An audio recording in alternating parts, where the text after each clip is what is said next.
All right, recording. So tonight we're trying something a little bit different. You can see my angle is not the same as it always is because what I'm doing is going to be streaming from my Steam Deck. Actually, what's that camera looking? Oh, it's looking at my work computer. That's why. Two screens, right? So we're gonna be doing some Dwarf Fortress from my Steam Deck. Now, I also have to warn you, my chat window is not on the same screen I'm playing. So if I miss it, I mean, again, that comes to me being a terrible streamer. So, sorry about that in advance. All right, so here we go. Firing the sucker up on my Steam Deck. I will be using a keyboard and mouse. So we'll put the controller back down over here. And how I'm doing this is I have a little box that's got two HDMI cables or two HDMI ports and a USB 3 connection. So I go from the dock into the box and then from the box into the monitor. And then the USB 3 cable goes into the gaming computer, which is where Streamlabs is running, and it does the capture there. So it's kind of interesting. All right. So what we're going to do is we're going to start a new game in the Infinite Universe, which is a world that's a little older. I started one fort that ended up being an unmitigated disaster. I tried to pierce an aquifer and that just went nowhere good. And then I started a fort in sort of a wasteland. But I wanted to start a brand new one from scratch for the stream where we're going to do a little bit more of a dangerous embark. All right, so how does it look on screen? I think it's looking all right. Maybe let me move a few things around. Let me move myself closer to the bottom, and let me take the play window. Whoops. Let me take the play window and maybe make that a little bigger. I don't know. I don't want to screw with it too much. Maybe I'll make me a little smaller because no one. Oh no, that's just the border. Oh God, I'm breaking everything. I'm terrible. I will never make any money at this Twitch stuff, which I don't really care. I don't want to make money at the Twitch stuff. All right, I think we're just gonna try and squidge this over just the tiniest bit.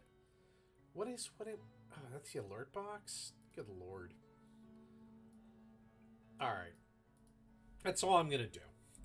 All right, so we're gonna go fortress. We could read legends mode and like arbitrarily search around, but we're not gonna do that.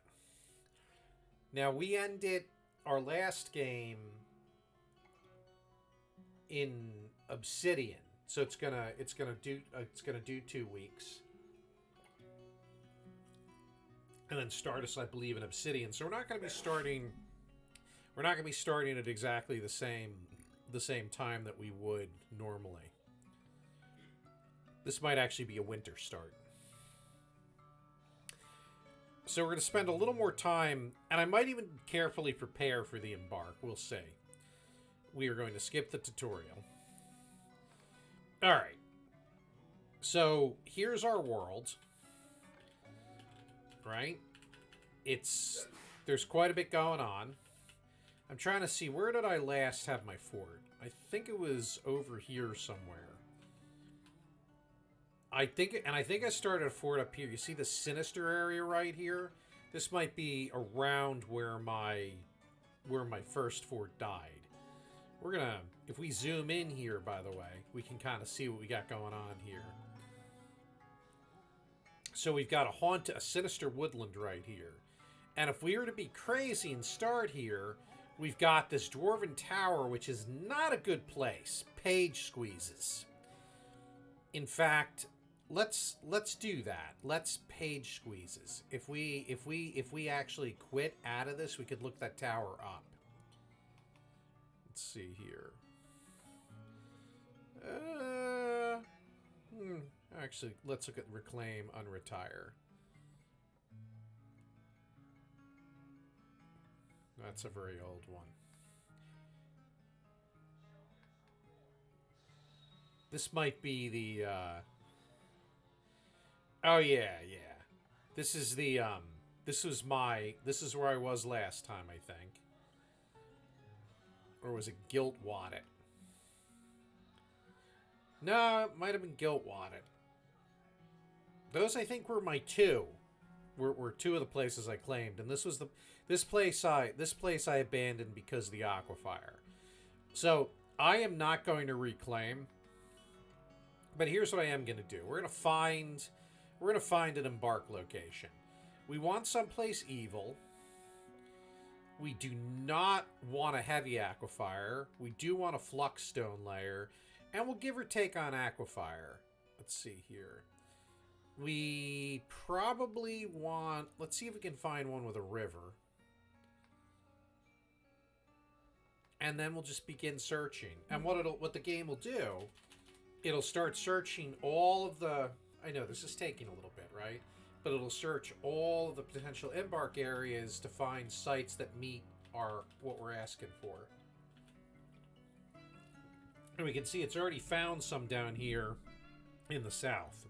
That the greens are successful hits. So that's kind of cool. And again, the goal here is to go someplace that's just a little more dangerous. Because why not? I'm still kind of getting my Dwarf Fortress feet wet in a lot of ways, but I want to have a streamed series where we go someplace that is, you know, somewhat dangerous. And I don't want to go as far as choosing my origin civilization. I think we'll just that becomes basically... It'll choose my civ based on where I settle and what the closest dwarven civilization is. Still scanning. Give me a full report, Mr. Spock.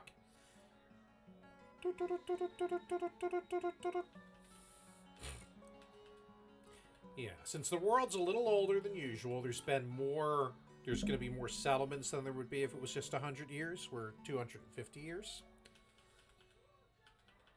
And we should have... Here we go. There's our report. So the green areas are successful hits. So let's see what we're dealing with. Alright, so let's see. What does begin do? Oh, stop! No, no! Oh, shit.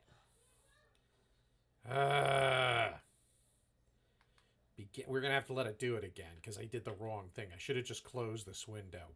Balls! Well, now we've made the stream not kid safe, because I've cursed a few times already. We are recording 8 minutes in. So exciting! So I think what I'm going to do is I'm going to put both of these Dwarf Fortress playthroughs on the same playlist. Strike the earth! But I will, I'll call this one out with the Steamdeck designation. Right? That way if you don't care about this series, or if you do just care about this series, it's easy to figure it out. Will I be one of these guys who's streaming Dwarf Fortress for the next dozen years? I have no idea. Who the hell knows? But I do enjoy it. And every time I restart, or every time I get to a certain point, like, I have new ideas, or I'll learn something from somebody else. Like, you have the ability to declare multiple rooms at once when you're doing bedrooms, but you have to have doors up.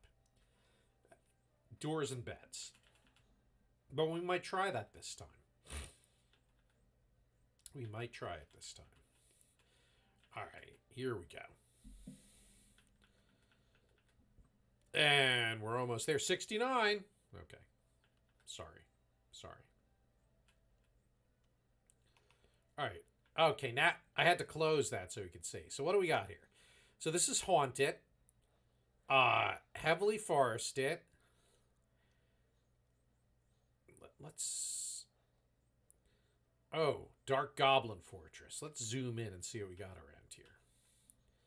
So here's some various places. So here we'd have some goblins. Dark Goblin Pits, Dark Goblin Fortress, Dark Goblin. So lots of goblins around here. All right, so that's got some potential. Let's see what we got over here. But we don't have, yeah, we don't have neighbors other than goblins. And I don't think that's the greatest idea. Although evil places might not have anything other than goblins. Let's look around a little more, though. A little bit to the north. This is where we know. I've. Oh wait, no. This is actually a different area. So there would be sparse trees. Surroundings are terrifying. That could be bad. Let's zoom in here and see what we think. I don't think I want to go full on terrifying. I think haunted would be good enough. So this right here, this site is interesting because we'd have a river cutting to our south. What is this? That's a dwarven tower, and that's probably an evil dwarf, like a dwarven necromancer. The autumnal steppes, the land of rains. It's a savanna, so it's temperate, so it's not too hot. There are humans to the east to trade with. Like we'd be in the haunted area, but we're on the eastern edge of it. I think this really. And we have iron, gold, silver, copper, nickel, zinc, platinum, tin, lead. There is a flux stone layer. That's apparently important for steel, and that was part of the search. I think this is going to be our place because we have the river on the south side. All right, so we're going to hit embark. And this is where we're going. We're just going to match up in there. All right, and we'll deal with the aquifer. Like, we'll figure that out. All right. And I think we're going to prepare for the journey carefully, maybe? Or do I want to just start immediately? You know what? I don't really feel like picking everything by hand. So we're just gonna do a normal embark with default stuff. I'm okay with that. A dwarven outpost, you have arrived. By the way, I'm running a couple of mods. And in Dwarf Fortress, you have to install mods when you generate the world, and then they're in every save that's part of that world. Now, I'm not doing anything that actually changes the way the game is played. What you might notice is that in my UI, I've got letters for hotkeys, so that actually shows me what I can hit for the hotkeys. There'll be some clarifications, like we've got green and red for when it's not running or not running. The military, there's a little trash can to remind you, don't hit this one unless you want to destroy the squad. And then for engraving, I'm running a mod where you can see through the engraving stuff easier. All right, so let's see here. So we are part of Shedkadal. I guess that's our civilization. We want to get secure lodgings before the dingoes go hungry. And we are Bold Mines, and I love that. That's a great name, Bold Mines. So let's immediately pause, and let's zoom out a little bit and see what we got. So do we have, first of all, do we have any net? Oh, we've got a mountain that we could dig into, right? And rather than have our entrance be in the middle of the open area. Now this is over at the edge of the map, so I'd have to go down and then kind of to the left. But I think that's all right. I could be okay with that. All right, now we got some trees up here. So I think naturally my dwarven instincts are telling me to go settle, and it's winter, by the way. So my dwarven instincts are telling me to go dig into one of these. And this just goes, okay, so this is like a little plateau. So what we could also do is we could drop like down a little bit of the elevation and go and burrow in here, and that would put us on the left side of the map, which would also be an interesting idea. And then we would just run up the slopes to get stuff. So, I'm not sure which idea I prefer better. The far east of the map is further away from the towers, which is the Necromancer Tower. I assume it's a Necro Tower. Let's go and see what we got down south a little bit, what those white things are on the map. Yeah, hard to say.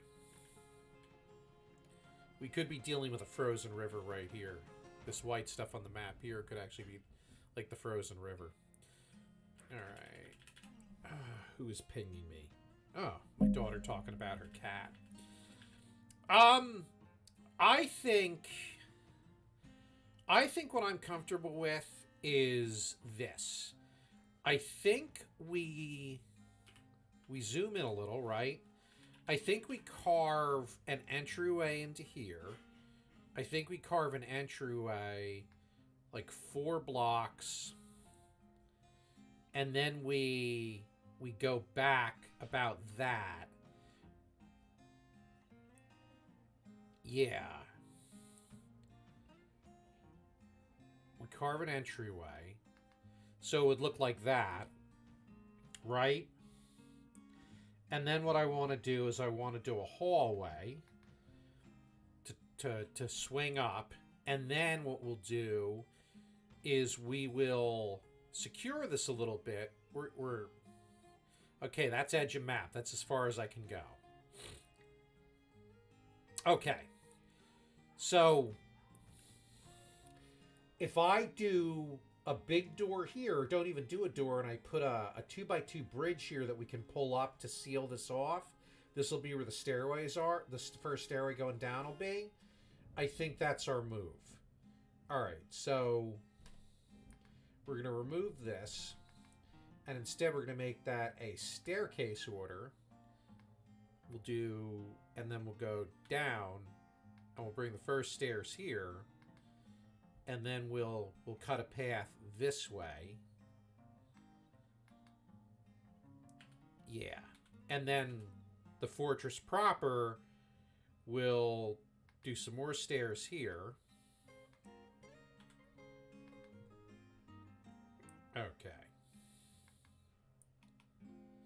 All right. So that's our plan right now. That'll be our first start. And yeah.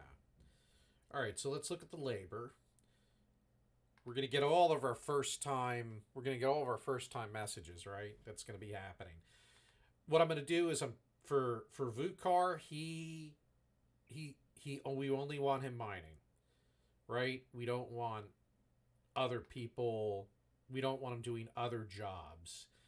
We should have 3 picks. Let's double check that. So we'll go under weapons and see how many picks we have.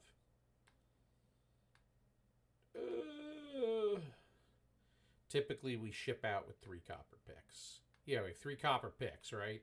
We'll make more later, hopefully. So what that'll do now is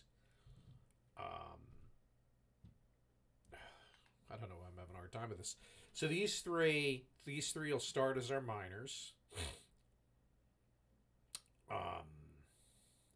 Actually, you know what? The planter shouldn't be a miner. The mason should be. Yeah, some stereotyping. And then everybody else can just haul at the moment. Okay. So what we're going to do is we're going to start our dig. And maybe what I want to do is start getting crap from the wagon over here with a stockpile already. While the miner digs. Yeah. Actually, what we'll do is we'll dig out a general stockpile right here. And that's where, once they get the mining going, that's where we'll have them drop the stuff. Okay. So we're gonna start the digging. Strike the earth! Meanwhile.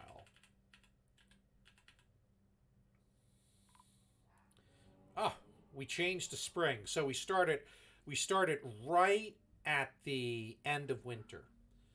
Because again, I abandoned my fortress. Or did I retire?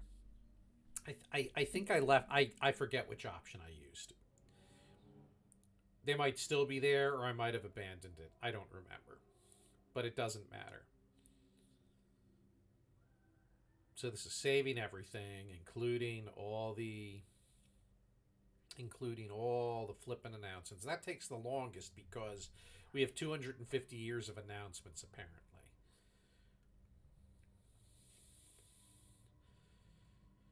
Come on, deck.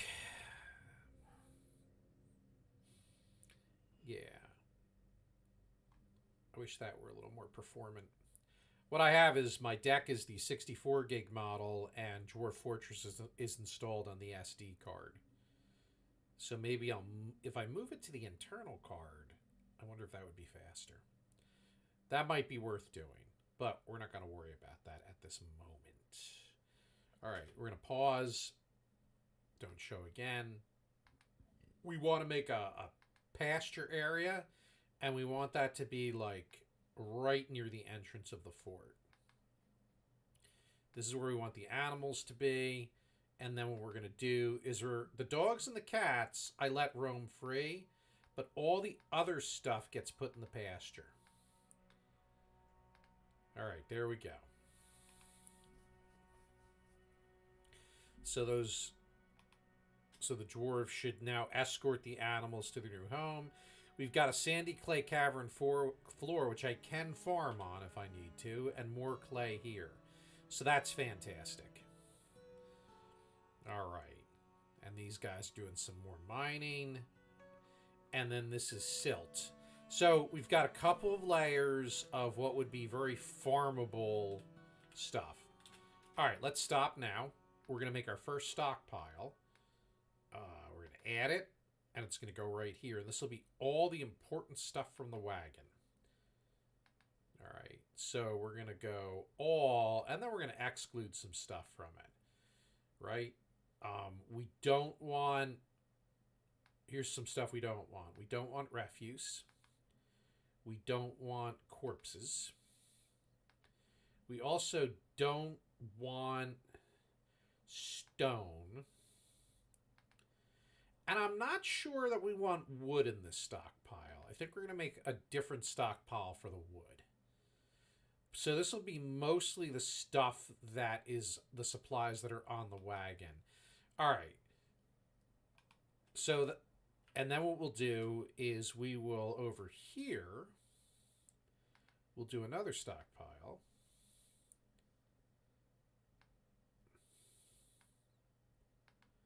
Accept. And this will be corpses. Actually, this will be refuse. Yeah. We'll custom that, and we'll put corpses in there too. So that's basically where they'll dump waste stuff. All right, so the animals are over from the wagon, so that's good. Now what we'll do is we will start cutting down some trees for wood. And for now, I don't think we got to go too crazy, right? We do want some wood for beds, and we're just going to let the wood lay outside for the moment. We'll start by cutting down a couple of trees.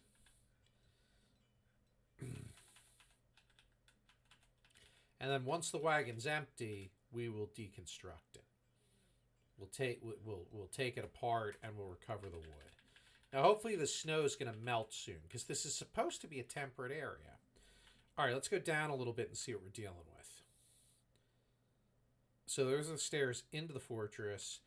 These are, all right, so we're gonna mine a little more.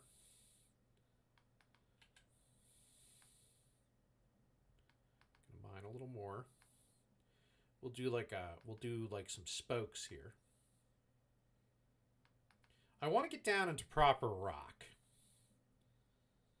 But we might do, this would actually not be a terrible place to put the farms, in this little spokey area right here.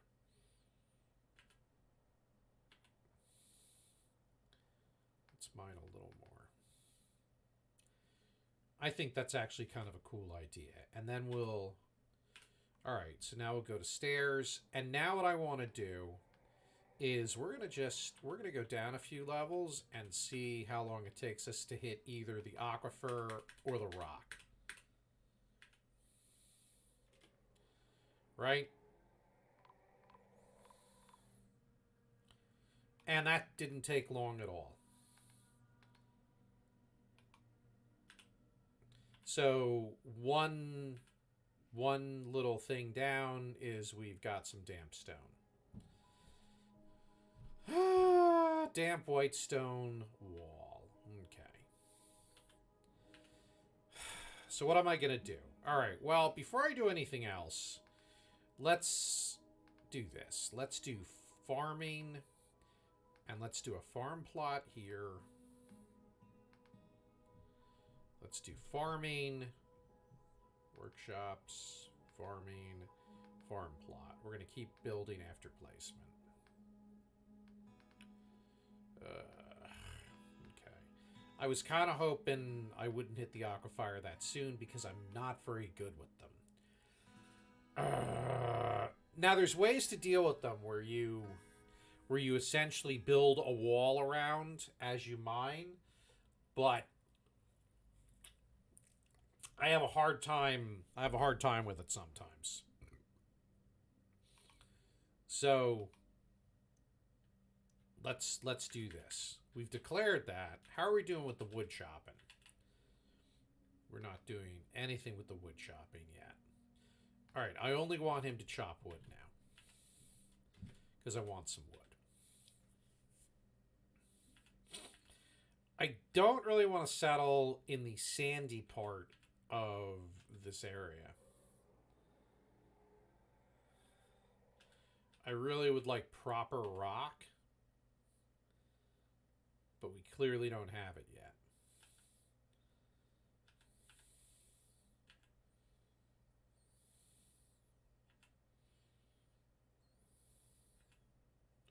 I don't know if there's anything I can do with those boulders. All right, we're going to cut down these 3 trees too. And this tree. Because we might need the wood to do some construction. Oh, geez. No, we don't want wood in here. How?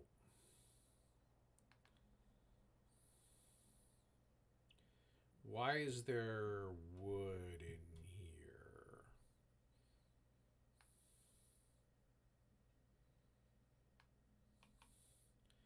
I don't want wood in there.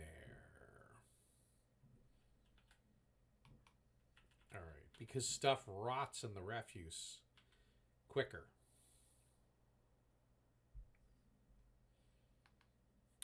All right, let's pause and plan. So this field right here, this is gonna, the one on the right is gonna be our plump helmet field. That will only be used for plump helmets. The one on the left, we'll do sweet pods when we can.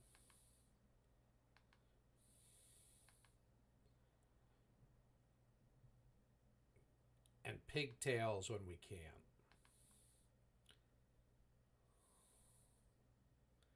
And we'll do plump helmets in the winter.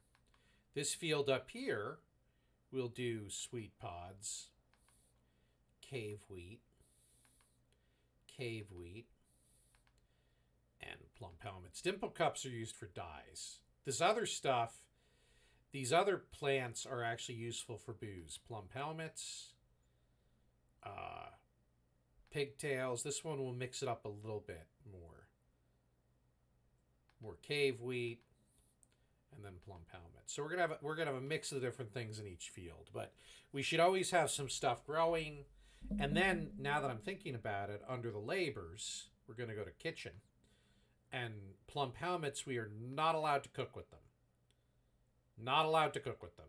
And we are also not allowed to cook with the drinks. Those are used only for drinking.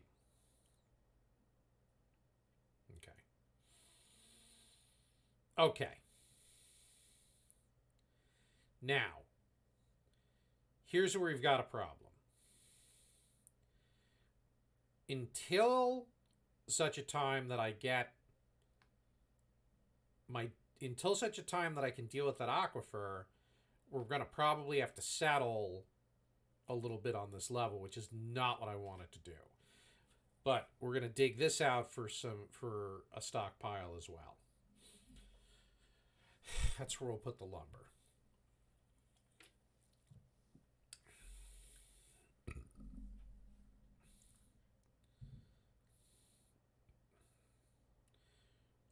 And I really, really, really, really, really don't want to...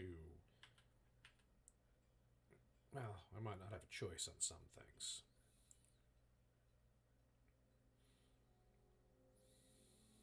I also don't know how big the aquifer is. Like, does it go literally across the map?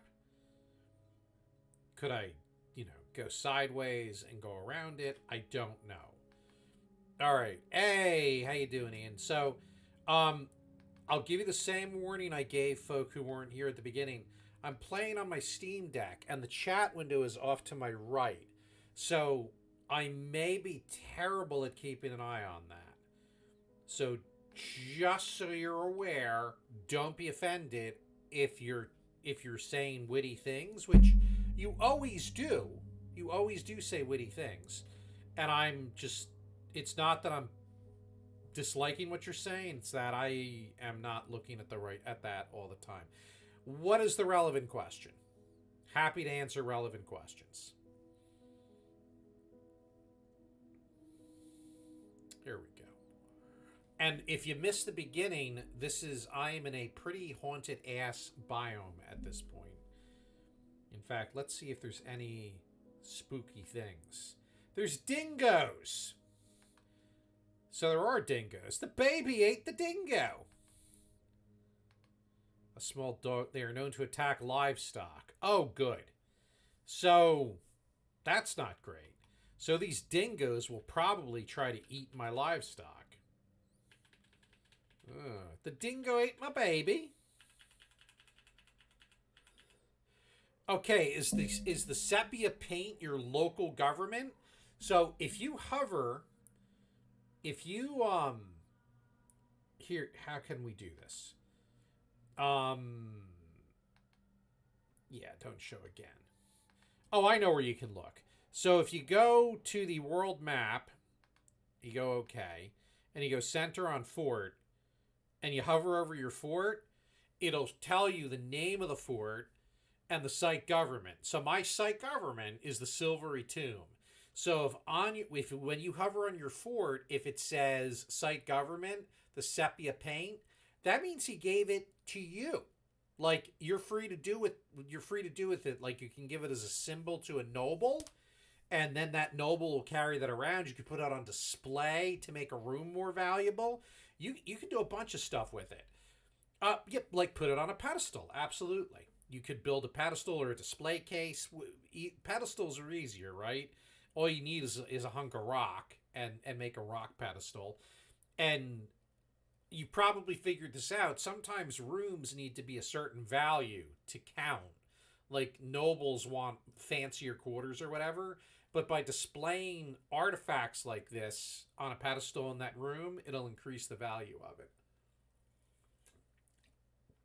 The risk, and this happened in the stream the other night, is that things that are on display can be stolen, right? So now I've got that ring that's super valuable that dwarven thief took. Yeah, so you know what I'm talking about. And part of what I'm going to try and do in that save is get it back at some point. Of course, that's the fortress that is going sort of through some emotional turmoil right now, and a lot of dwarves died today there. Like, I still have over 90, but I was in the 1-teens. And some goblins attacked and wiped out my military. They were not pushover goblins, so I'm not happy about that. All right, so we've got dingoes, which could be dangerous to my livestock. So that means I either need to guard the livestock outside or dig down to the cavern so that fungus will start growing so the livestock can eat inside. And to dig down, I've got to get through the aquifer, which is going to be its own problem. Ay, ay, ay. Because, yeah, when I try to dig down, it's damn stone right now. Okay. So, what I'm going to do is I'm going to collect this wood. And... Alright, keep moving the wood. We're going to have to attack the aquifer at some point, though. The other thing I'm going to need to do is, because of these dingoes, I might want to consider training some animals. So we're going to make an area here. The dingo ate my baby. I just find that funny. The dingo eating the baby. From Seinfeld. Yeah. Yeah, that aquifer right there. Aquifer, sorry. Alright, stop. And we'll do a zone. And then this will be... Where the heck is it? Animal training. So this right here will be the place where we train animals. And now what I'm going to do is I'm going to go to my pets and livestock, and we're going to give this dog and this dog war dog training. And you see these cats are uninterested in an owner. They simulate cats very effectively in this game. Like you can make a pet something to be available as a pet. Where's the best place to look for copper? In stone. Dig. You'll find it. You'll find copper. That's the best place to look for it. Different metals will be exactly random number Jesus. Different metals will be distributed at different levels. Yes, the cats do adopt the dwarves. Like I said, they simulate the cat. It's a perfect cat simulation. I hope you're enjoying your Dwarf Fortress time so far. I know I am. All right. What I'm doing, I'm training these dogs to be war dogs so that if the dingoes get frisky, the war dogs will jump in. In fact, this guy is trying to train him now. These two are both trying to train him. Hello, and this shouldn't take too long. Now, I don't know if any of these guys are good at training dogs, but apparently, yeah. Apparently at least one of them became a war dog, and the other one did. Oh, I'm also running a mod that does little sound effects when certain things happen. Nice! Why is there a swarm of flies? I don't like that there's flies. Alright, so now we should have war dogs. Yep. So, and they can be assigned to a specific dwarf as essentially a work animal. So we're going to assign the first one. Well, no, we're just going to let them be. And hopefully, like I said, if the dingoes get frisky, the war dogs will help them. In fact, I could assign the war dogs to the pasture, so that they'll be in here should the dingoes get frisky. That's actually a good idea. So we'll assign them both there. And they should protect the animals. Should. Should. Am I delaying the inevitable because I'm dreading trying to deal with this aquifer? Yes, I am. These guys still don't have rooms. Okay. I can't just sit on my hands and not deal with things like the fact that the dwarves don't have rooms. I'm gonna need to deal with that. I think we're gonna do one stair at a time and try and do the aquifer. But we really, I don't want to. Well, okay. I don't want to be walking through the farmland. But I don't want to be doing much up here either, because this is... Alright. I'm sorry. For now, we need a temporary barracks. And for now, we need some temporary workshops. Until such a time that I can dig deep and be where dwarves are supposed to be, we're just going to have to do some work near the surface. So un-dwarf-like. And meanwhile, I think we're going to need more trees. More wood, that is. So, I don't care if there's elves around that'll yell at me about this. Cut these 3 trees down. Cut this tree down. Cut them all down! And get the wood inside, because we're going to need to construct stuff. Alright, yeah. It's a tree slaughter. The elves would hate me. On the other hand, the elves hating me is probably a good thing. All right. What I'm going to do now is I can't take this any longer. I'm going to reassign F1 to be here. So that's going to be now called front door. Because we don't care about the wagon arrival spot. Let's try that. Yep, it goes to front door. Very good. 35 hours. That's not too bad. I mean, you're starting to figure out how to play the game, is what I would hope. Okay, stop. We're going to build... We need a carpenter's workshop. So we're going to build one right there. We're going to build that out of these logs. And I think... I don't have stone to build with yet. Which is not great. But I think I want a mechanics workshop in case we want to build mechanisms. Which could be important if we want to throw down some quick traps. Alright. Now what we're going to do is we're going to... this right here, we don't need an animal training zone anymore. We're going to repurpose this, even though there's dog poop around. We're going to repurpose this as a meeting area. And then we're going to purpose this room as a dormitory. And once we've got the workshops built, we'll make some beds so that the dwarves can at least get some sleep.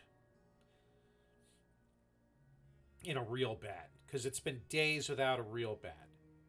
Like, that's probably why some of them are pissy right at the moment. In fact, if we look, that's probably exactly why. Okay, yeah, they're annoyed because they don't have mugs, no chairs, caught in a... You know, these are all things I can understand being annoyed about. I would hate it too. I get it. Add new task. Bed. Add new task. And I don't have a manager yet, so I got to do this all by hand. We're going to make 4 beds. And then we're going to also make... we'll make some chairs for the meeting room. So they can sit down on chairs if they want to. And we're going to add... I don't want to go crazy and burn all my wood. But they do need some amenities. Okay. So, there we go.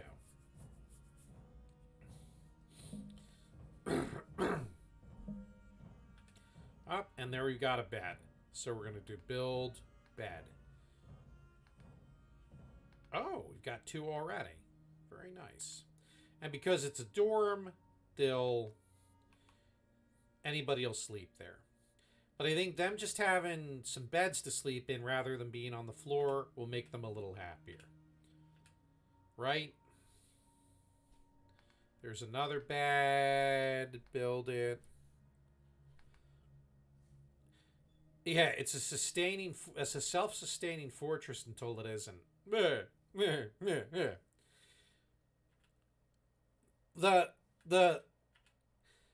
What'll happen is as you become wealthier, and that'll happen over time, right? Because you'll produce the rooms themselves will become more valuable. You'll just automatically build up wealth. You'll start getting attacked by bigger and bigger assholes who want your stuff. And then you'll probably do the inevitable dwarven thing where you dig too deep. I mean, it's going to happen. Because you're dwarves.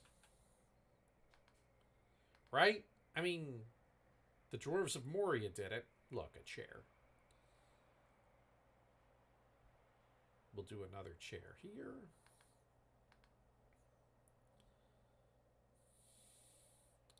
So tiny. And I think, how many chairs did I order? 2, I think, right?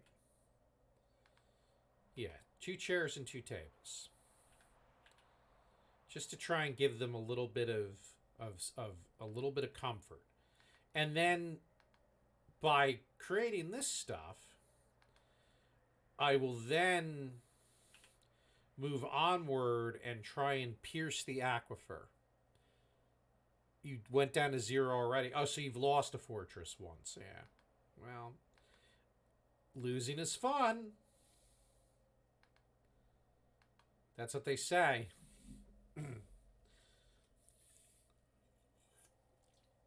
Okay.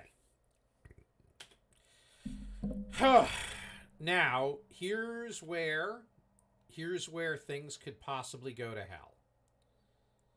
So, we're just going to go down 1 and we're going to dig to there. Nope, that's not what we're going to do.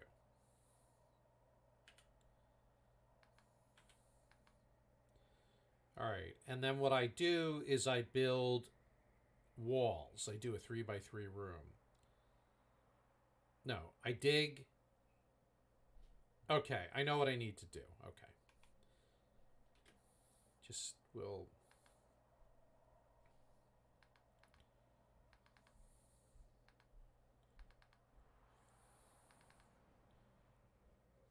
Okay, pause. And then we need to do construction. We need to do construction. We need to do wall. And then by putting these walls up, this stops the water from leaking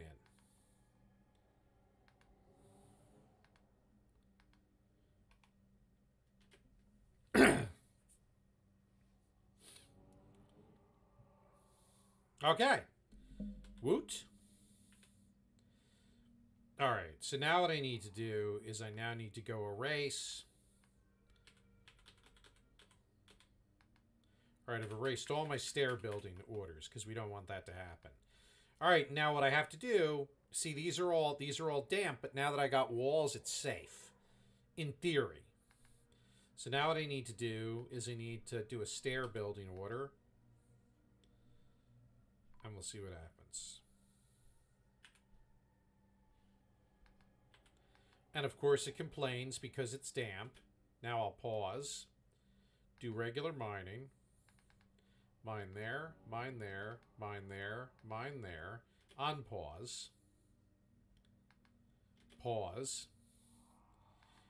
And I don't feel bad about pausing because in real time, like, each tick is like 4 or 5 hours. So pausing is not cheating. And what I'm going to do is I'm just going to repeat this process here where I'm building the walls until such a time that the stone stops being damp on the way down. And then I will have pierced the aquifer. And then the dwarves can be in their proper home. Pause. Alright, so we got siltstone here. Oops. This is slow. It's a little tedious, but I rushed it the other day and it wasn't good. Pause. I think this was part of the aquifer too. I'm not 100% sure.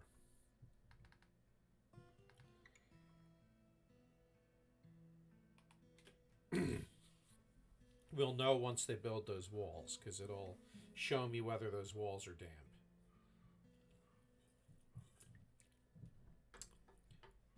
Layer 0, unfortunately, is not actually that deep.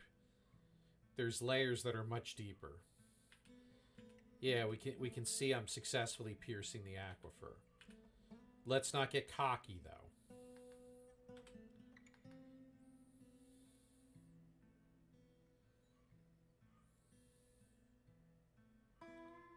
Are these... Whoa. These walls don't seem to be damp. Let me experiment.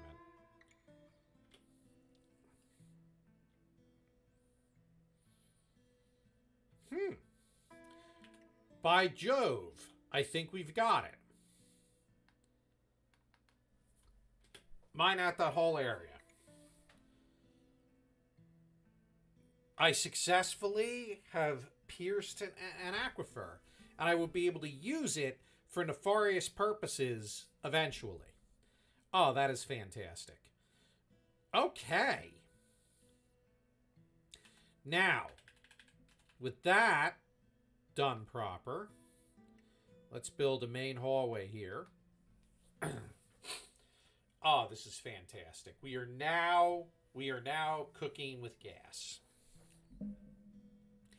Because we've made it down into the depths where we've got proper rocks. Okay. Fantastic.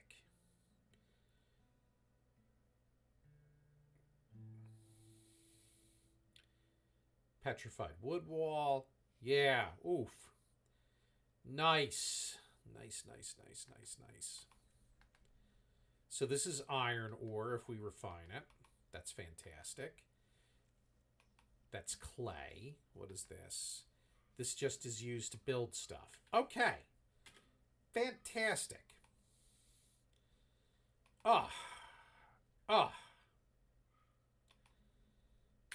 Is it still snowing in this? Oh no, look, we've got sunshine.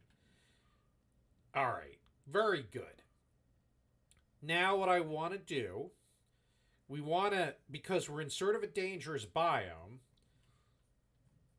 All right. Well, this was like our temporary location here. Let's start building a proper Dwarf Fortress down where it's stony. Okay. Very good. So the first thing we're going to do is we're going to make some storage. This is going to be storage there. This is going to be storage there. And that'll get us some more rocks too. Let's line this up. Then what I want to do is I think we'll do a crafting zone, right? So we'll do this 4 deep because some of the workstations are 4 deep. And we'll do some entrances into the crafting zone, right? And some entrances into the storage area from the crafting zone. Then we'll do right here a manager's office, right? Because we want to be able to do work orders. And then next to the manager's office, where do I want? Okay. What I think I want to do is I want to do stairs. We're going to do a stair shaft right about here. So we're going to, nope, that's not what I wanted to do. I hate when the UI does that to me. We're going to do, and I think it's because I have a trackball mouse and it's just being a little pain in my ass. We want to go down a couple. We're going to do some double stairs down. And then that'll give us some layers to work with, right? So I think what we'll do is this will be like a crafting and storage area up here. I think we'll do a kitchen and dining room 1 layer down, like where we'll do all the pharma processing and stuff like that, and then we'll do living quarters and some temples below that. So we're going to kind of go vertical. I'm very happy that we got through that aquifer, and then the ultimate goal is to become self-sufficient water-wise by tapping the aquifer. And I have a plan. I actually have a plan that's maybe a little crazy, but I think it'll work. I think what I can do is off of one of the farms, we can channel and build wells to dip into the aquifer for water. And that way we've got a fresh water source where we don't have to go outside into the evil area. Now, what we don't have yet is we don't have any sort of an economy. Which is, kind of sad. And what I want to build before it gets too far along, and I forget to do it, is the trade depot. All right, so we're going to have to mine out a little bit more. We're going to have to mine, like, back here. And I don't know if you knew about this, Ian. You can do priorities.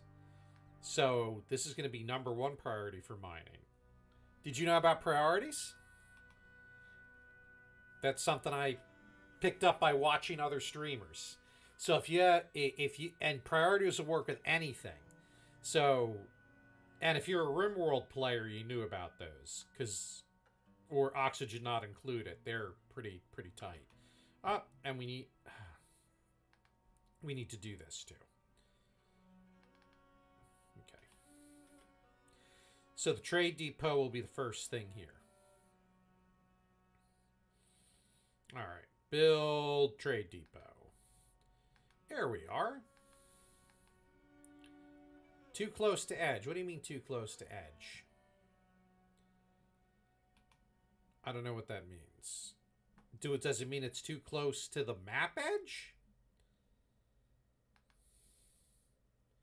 Does the trade depot have to be...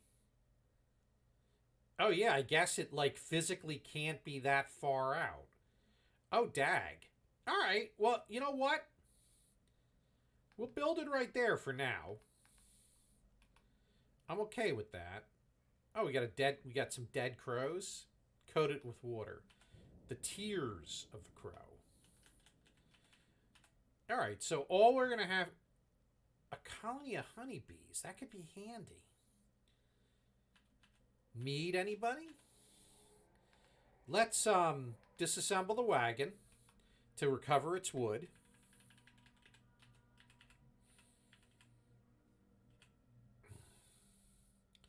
All right. So what we'll do is we'll wall this off if we have to. But honestly, I'm okay if the trade depot is accessible, if you will. Okay. Let's see how we're doing with the mining down here. We're doing nicely with the mining down here, and that's appreciated. We're just going to let them dig a bit. Lots of ore. That's cool.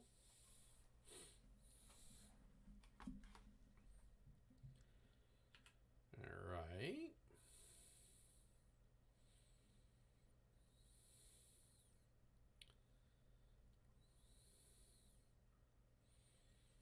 That is cool.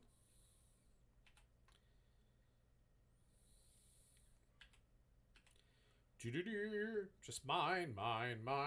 And here's the thing. I'm not going to be too concerned about having much of an economy to even make that first caravan be of any value to me.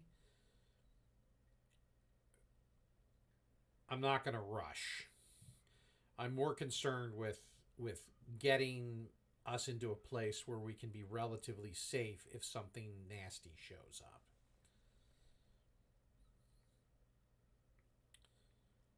And so how we're going to do that is we're going to go to the mechanics workshop and we're going to make rock mechanisms. And we're going to do a few rock mechanisms. This is going to be both for traps as well as for our drawbridge. Yeah. We're also going to go building, construction, bridge. And we want the bridge to...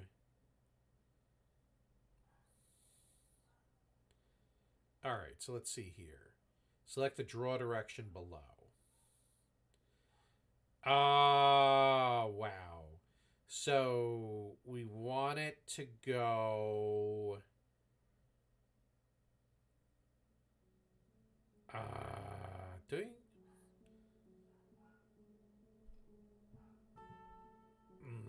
How do I want it to go?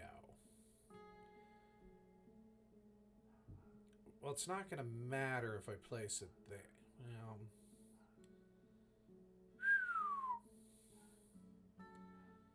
Up.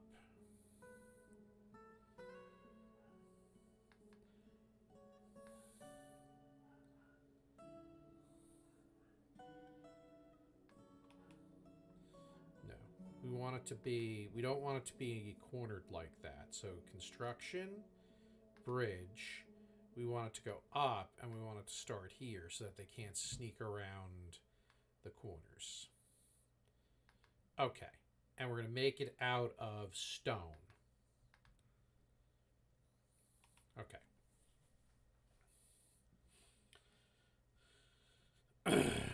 And with this, once this bridge is built, it will let us... Is that horse hungry? Is that what's going on? Oh, it's starving. All right. Well, maybe the pasture needs to be a little bigger.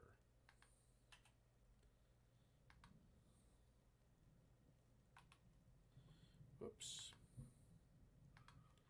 Repaint it.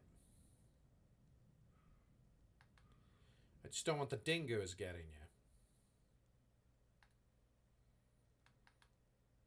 But yeah, there's plants you can go eat over there if that's what you need.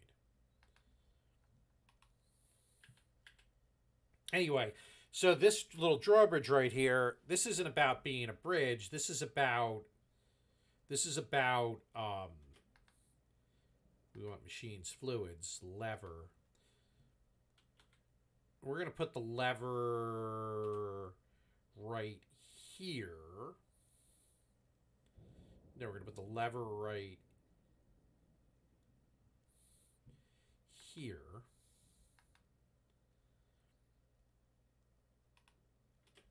Because I want the lever... I don't want the dwarf to have to run out to the bridge. And then what we're going to do is we're going to link the lever to this bridge. All right. They will link that lever to that bridge.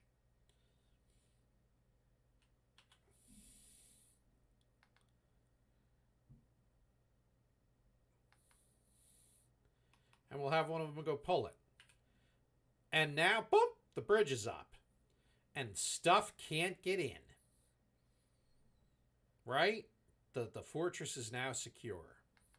We'll have them pull the lever again. Doink! The bridge is down. The fortress is accessible. So now we've got an oh shit door. Okay, apparently my livestock has not been able to eat. And I'm not sure what's up with that. And pasture.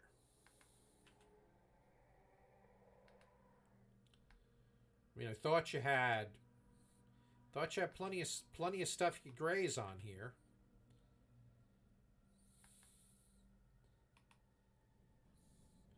Is my livestock all gonna friggin' die?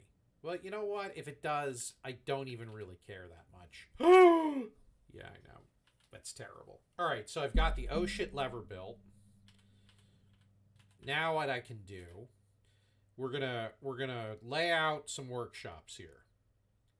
So we need a stone. We're gonna do a stone worker here, another stone worker next to it, because what I've discovered is that parallel workshops are better than single workshops. We're gonna do crafts. We'll do one here, and we'll do one here. We've already got a woodworker shop up a few levels, but I think we want to be able to do all of our crafting down here at some point. So let's... And these don't have to be priority 1. They can be priority 4. Let's make sure that we keep having some places to work. We'll put some woodworker stuff there too.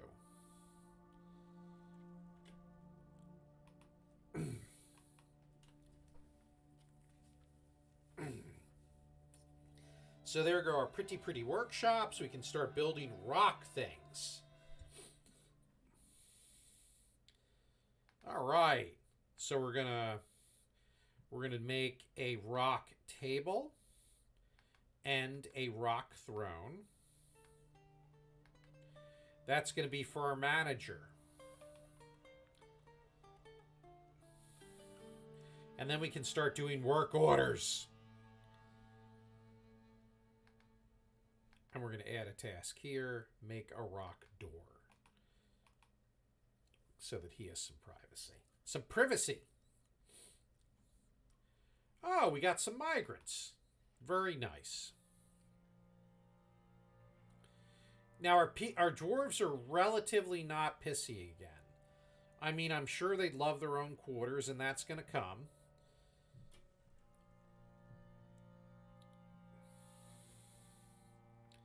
But for now... Alright, so what we want to do is we're going to make a new stockpile here. How do I want to do this? We'll do a stockpile here. And this will be finished goods. So what's that actually mean?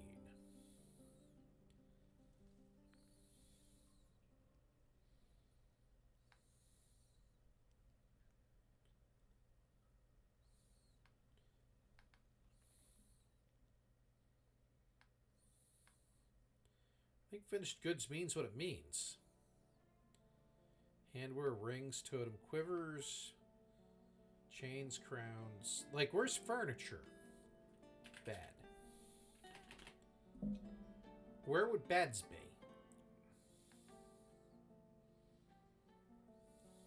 Oh, furniture. So I want finished goods and furniture here. Because I don't want them running all over the place with it.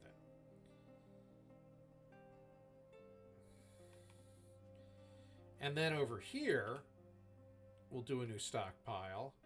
And this will be... I want to be careful about this. We're going to start it as stone. But we don't want other stone. And we don't want clay. We just want metal ores and economic stuff. In other words, the more valuable stone. Okay.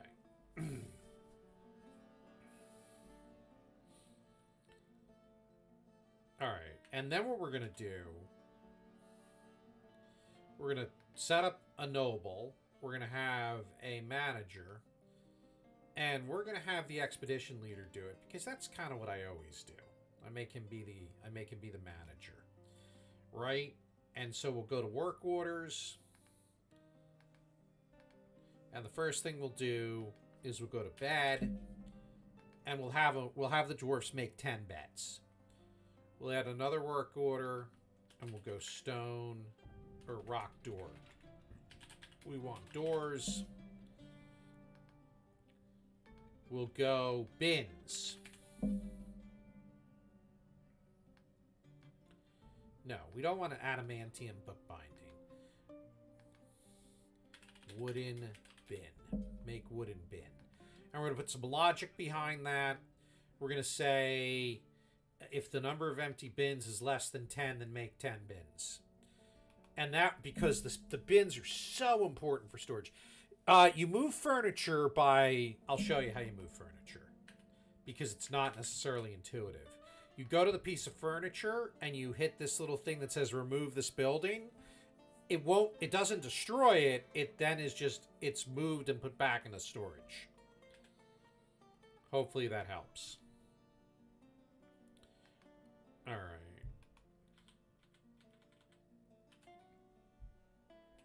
All right. Now what we're going to do is we're going to make another storage area here. Oh my, that's the edge of the map. Yeah. Okay. The edge of the map. The edge of the map is here. Oh, and let's do our work order here.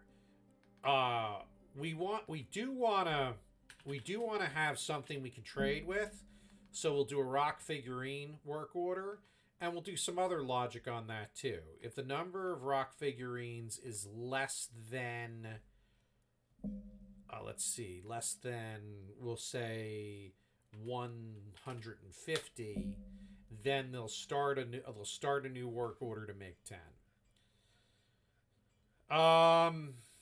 Okay, now furniture, chair. We'll do a throne there. And then we'll do furniture table. We'll do a table there. We'll do a siltstone table.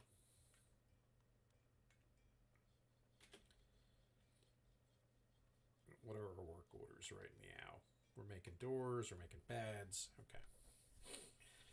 We don't have quite enough dwarves to like be overproducing stuff. But now, at least now that we've begun our craftsmanship, I don't know why these horses can't eat. I should have just butchered them, but what can you do? All right. We're soon... I think right now they're eating... Oh, and you know what? We need a broker. So we'll build a broker's office too.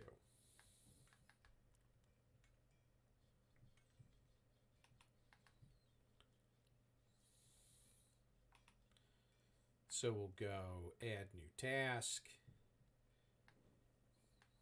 Make rock throne. Add new task.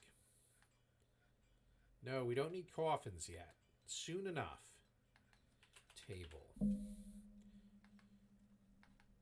Because I like having a broker so that I have an exact inventory count.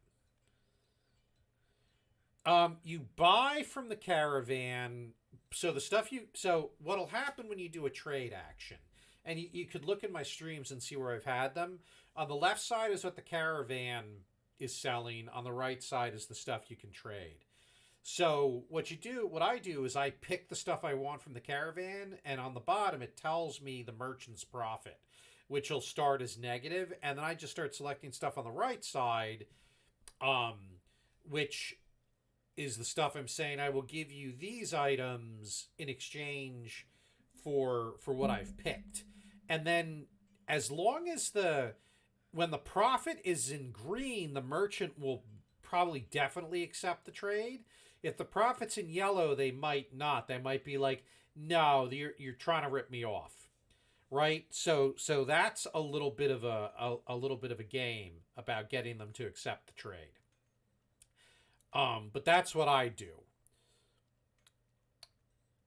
And you gotta have a broker at the depot to trade. You gotta assign one of your dwarves to be the broker. But again, if you look in any of my streams, you'll see me do trading occasionally. I know that's a real cop-out answer, but it is what it is. All right, build doors, door. Siltstone door. Okay, good. And now we shall declare this an office. It is my office. Oh, for the love of all that's holy. I can't draw for shit tonight, apparently. And so accept that, and that's going to be the expedition leader. And now he'll do his job more efficiently. He can technically do the work orders. You see, he didn't have the office at first, if you'll notice, but he'll do a better job of it. All right, let's pause. Let's go down here. Let's build a hallway. All right, so this is going to be the kitchen area where we make all sorts of good stuff. The food storage area where we store the stuff we make. And then we'll do the dining hall right here across the way. And we're going to leave room later for probably a tavern or other stuff like that. Then we're going to go down one more level. We're going to do, you can see what I'm doing. I'm doing three wide hallways, right? And this is where we're going to do the dwarf rooms. And if you've watched any of my streams, this is how I do dwarf rooms. They're not fancy. They come up as meager quarters, but the dwarves are happy enough. I think they're happy enough. I don't care if they're happy. Well, no, that's not true. I do care if they're happy. So we got 14 dwarves. So that means, so we got 8 on this side, and we're going to need 6 on this side, because I like to have the dormitory empty for when I have migrants.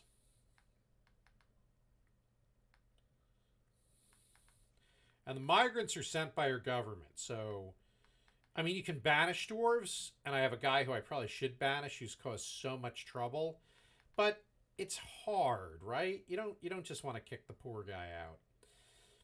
Well, maybe you do. All right, so there's the bedroom. So work orders. I'm going to need more doors. So I want to make a total of 16 doors so that I have them. I need to make more beds. I want a total... I don't care if I have some extra beds, right? And I want to make a rock coffer or a rock cabinet for each of them.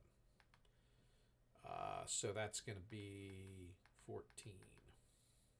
There we go. Cabinet for them to put their stuff in. I know I've been doing coffers, but I think cabinets they might like better than coffers. All right. So there'll be more digging happening. So and I'm running into the possibility of giving these guys almost too much work if I'm not careful. But, you know, it could happen. Because the dwarves do need... They do need downtime. They need time to be able to relax. So I'm told. Else they labor too hard.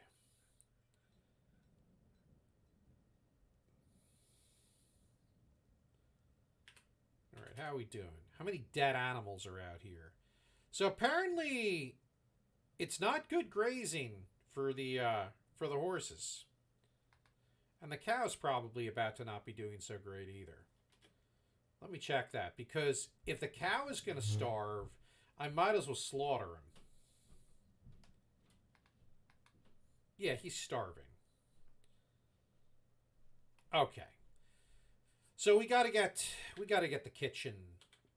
We got to get the kitchen area up and running, because we got to be able to eat that cow. All right, so mine, my people, mine. I'll make a butcher station, and we'll butcher the cow. Okay, goat died. Maybe I don't care about having livestock. Maybe I'll care about... Maybe what I'll do is once I can sustain livestock inside, I'll... But everybody mines because dwarves. Yeah, what you can do... So the advice I've read... Why is this guy pissy? The advice I've read is try not to overwhelm them with too many work orders. Needs to pray.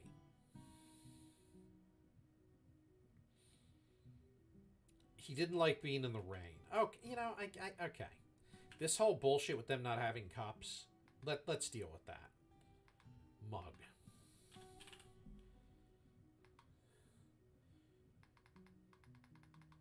We're going to make a mug for everybody. Because they're tired of drinking without mugs. Fine! We'll make mugs. And and that's why I'm glad I have 2 stone workshops, because that soon is going to be a problem. Okay, we can almost. I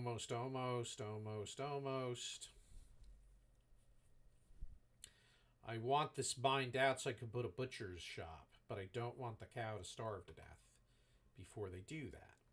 You know what? This is where priorities will help. Mine there, please. Thank you. All right. So workshops, farming. We want butcher. And we'll make that jet, because it's black like death.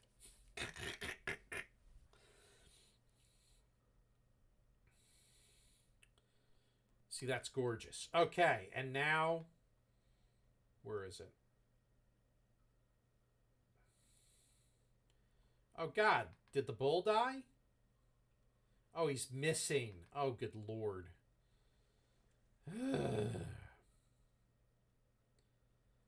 All right. Well, let's slaughter this pig. Let's slaughter this goat. Oh, maybe he's too young. What's up with this stray, with this fowl here? Okay, he was annoyed when caught in the rain.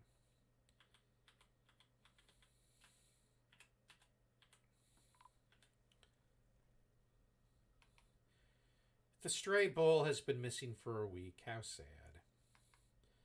Alright, so we need workshops, farming, we need the kitchen. Because without the kitchen, we're not going to be able to do a whole lot with the bull. Jet. Redoing the kitchen in black.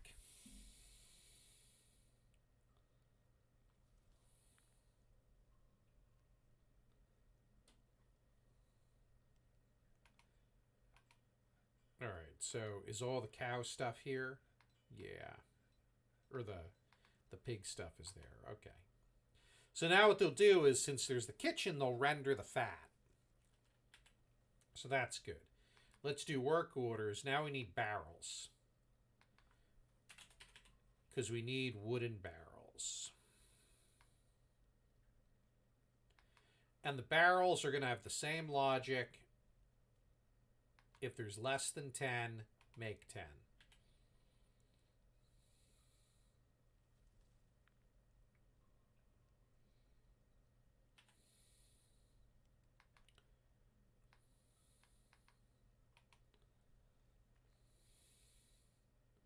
What's she doing? Rendering the fat. Very good. And then we'll do a stockpile here. Whoops. This stockpile will be food. That's where the food will go.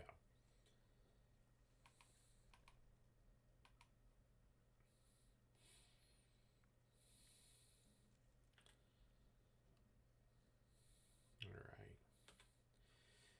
Pause. Doors, hatches. Perfect. They've made doors. So this is going to be a test. Because if the multi-room declaration works, then that'll be amazing. I won't have to go one bedroom at a time. And then these dwarves will have their own friggin' rooms, which will make them happy. So I know that's going to help. Look at the jet. I love that there's jet to build with. That's so pretty. All right. And now let's see how many of the beds are ready. Furniture, bed. There might be enough. If not, it'll be close, and I'll just let the game run a little more. I like to have the bed on the same... I like to have the bed lined up horizontally with the door. So in the same column. No particular reason. I just do. Alright.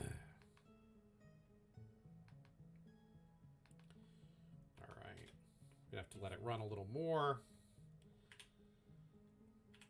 So there's the kitchen. Let's do this. Let's go furniture and go chairs. Oh, do we not? Oh, you know what? We need more thrones. So rock throne, because we need to build them for the dining area. We'll build 5 of those, and we'll go rock table. We'll do 5 of those, or 6 of those, sorry, because we'll have 6 thrones. There we go.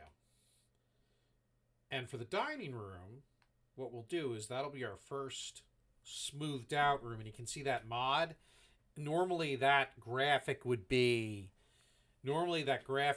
very hard to see through, but I'm running that mod to make it easier to see. Okay. So we're getting there. We are getting there. We want to build a door here. A jet door. That's going to be for the broker, or the bookkeeper, I should say. And let's see if we have chairs yet, because he technically just needs a chair. Nope, no chair yet. Oh, we have a stray nanny goat. Oh, look at all those doors. And cabinets. They have cabinets, too.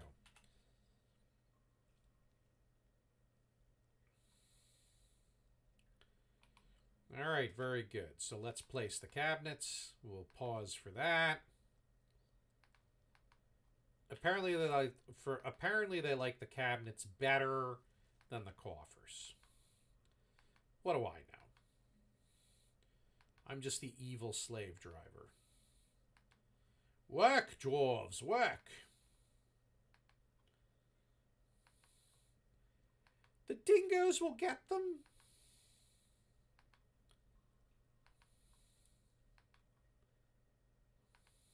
Did I not make enough?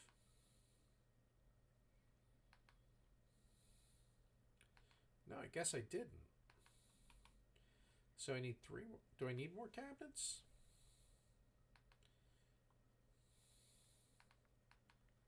Rock cabinet. Let's build like 6 more. Okay. Go.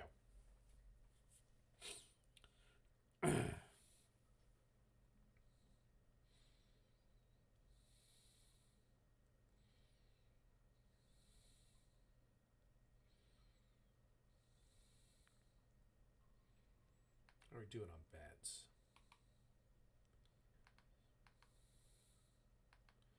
Furniture bed. Doing better. Need to make 2 more. And then I'm going to try the multi-bedroom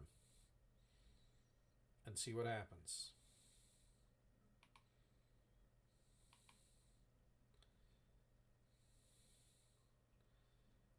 So they had a rough spring of sleeping not in their own rooms, and now they're all getting their own rooms with the doors and everything. Isn't that nice? All right, so furniture, we want tables. We're going to put a table there. I had to do the jet table, right? Siltstone table there. Furniture, chair. Jet throne there. And now what we're going to do is we're going to make this a dining hall. So that's actually... So, hey, we have the dining hall. There we go. So now they have a proper dining hall assigned where they can eat. Hooray! And what we'll do is once it's all... I'll eventually like engrave fancy pictures and stuff so that it cheers them up. And we're going to see if someone's a good engraver. All right, so furniture, chair. Do we have a chair yet for the broker, for the bookkeeper? Yes, we do. Okay, so this is going to be an office. I want the door included as part of it. And now we need a new noble. We need a bookkeeper. Oh, this guy can keep proficient records, and he's not the expedition leader? Sure.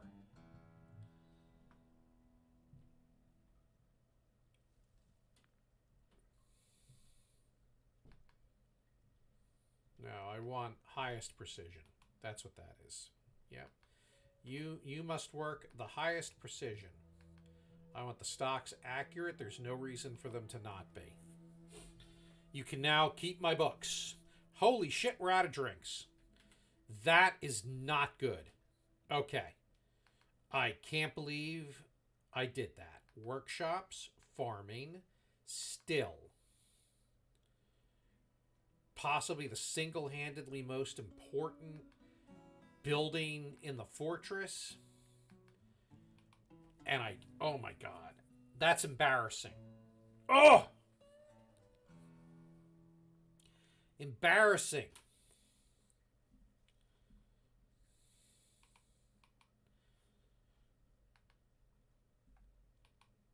Oh man, that's not good.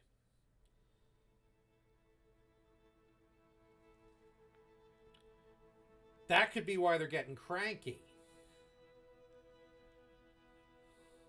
They might miss booze. After drinking water. Oh my god, he had to drink water. Oh! Alright, so how are we with plants? Are we going to be able to brew? Plants. Oh god, we have plump helmets galore. We have pigtails. Okay, so we have all the plants we need to brew with. So that's good. Now let me go to my labor menu, kitchen. We can...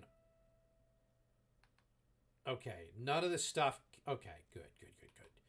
I want all that stuff to turn into alcohol. Can we please build the stills? The quicker you build the stills, the quicker you'll have alcohol.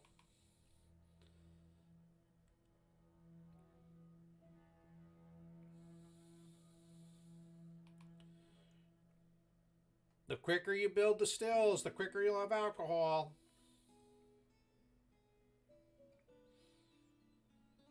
I'm just saying.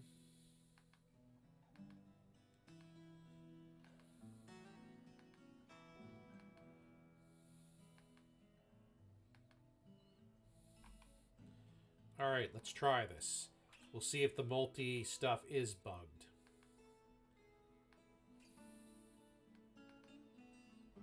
"14 bedrooms created." Done.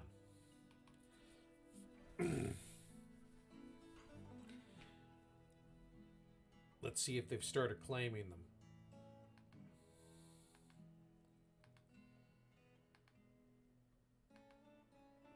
You know what? I can assign them manually at this point. I don't care.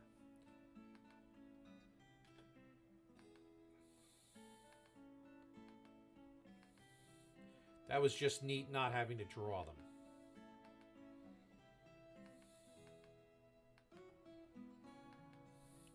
I feel like they're overlapping a little bit, but I think we'll be okay.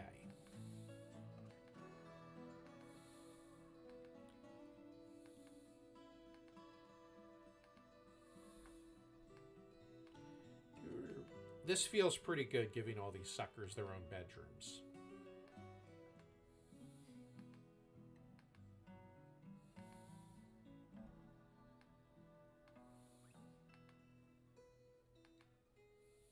Oops. All these sucker dwarves. What did I do? No, you don't get 2 bedrooms. I accidentally gave him 2 bedrooms.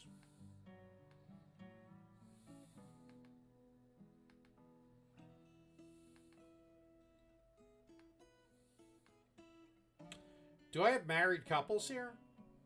That could be the situation. Because if they're married, they'll share a room. Let me check that. Expedition, bookkeeper, miner, woodworker. Oh yeah, they're married. They're married. Okay, well that's fine then. That makes sense. You all have your own rooms now. Okay. Ooh, thank God. All right, work orders. We're going to do brew drink. Brew drink from plant. We'll put conditions on it. If the amount of drinks is less than 10,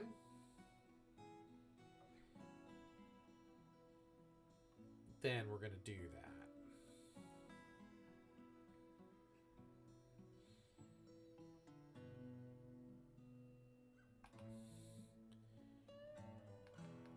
And we're going to brew 15 at a time. Then we're going to do brew drink from fruit. And we're going to put a similar condition on it.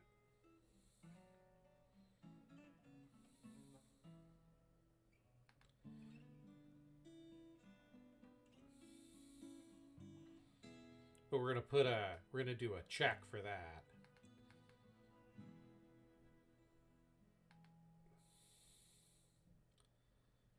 And we're checking for brew drink from plant that we actually have ingredients. Okay, so now they should start brewing because, quite frankly, oh, we need to dig more to make figurines. Okay, we're out of rock. That's sad. Okay. We're just gonna mine. That doesn't have to be priority 1. That can be priority 4.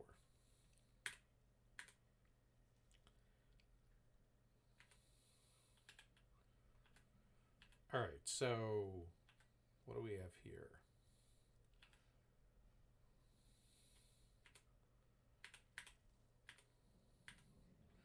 I am too proud of having gotten through that without dying.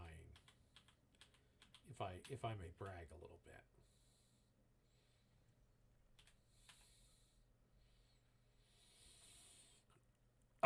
It declared all of them as bedrooms, and it did not, I repeat, did not bug out on me.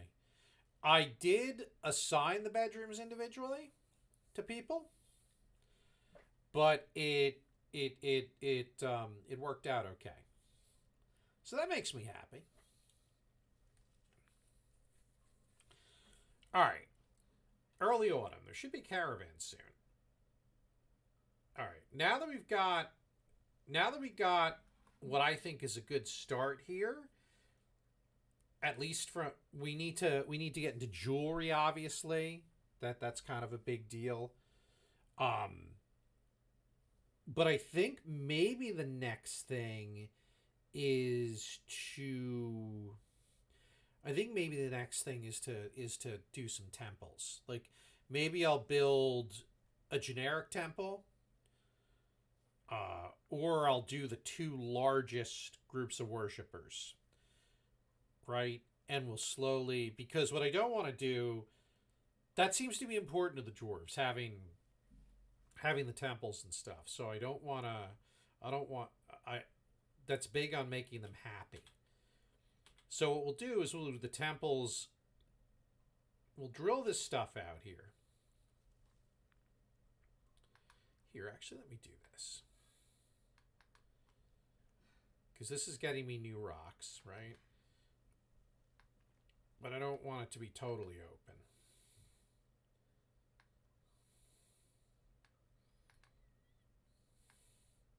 So we'll do a temple here, and we'll do a temple here. And that can be a wider opening. Whoops. So this could be a wider opening into a temple up here. And then then what we're going to do, and this might seem premature, but on the other hand, you see me play the game.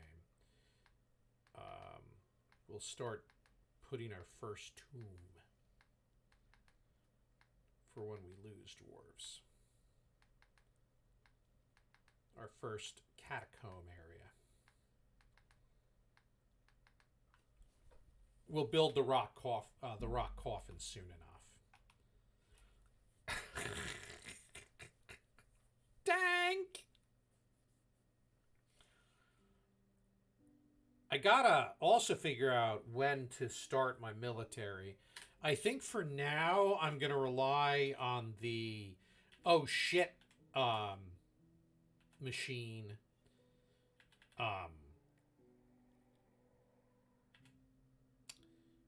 Yeah, I'm gonna rely on that for a bit. In turn, to keep me safe rather than a military.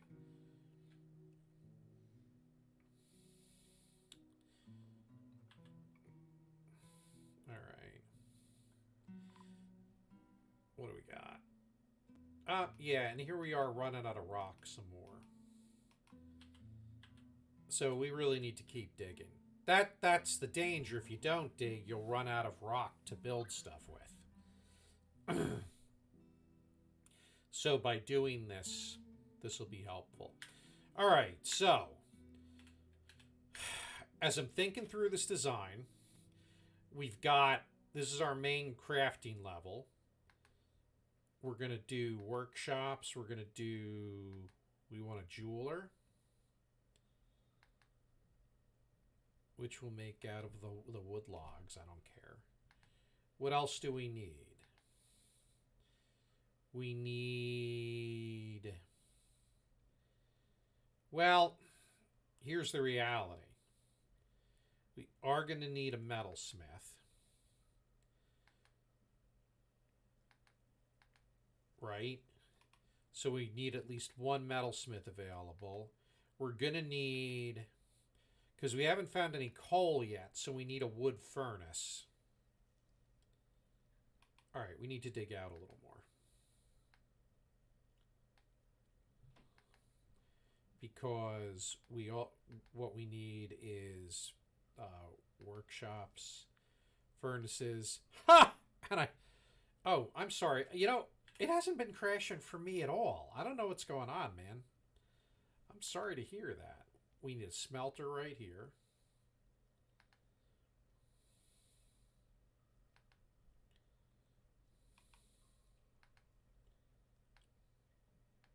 That's terrible. Okay, we're gonna mine these out. We don't need that blocking the way here. So we'll set myself up, even though I don't think I'm at the point where I'm ready to start smelting stuff yet. It would be good to have that whole industry ready to go.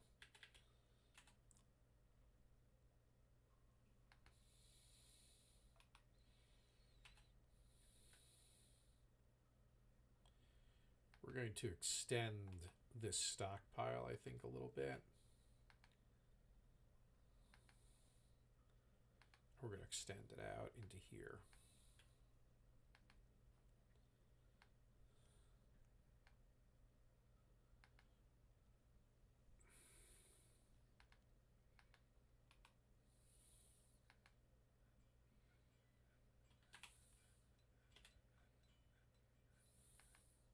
There we go. Because they seem to have collected a fair amount of ore and economic stone that it wants to preserve. So we're going to extend that stockpile out.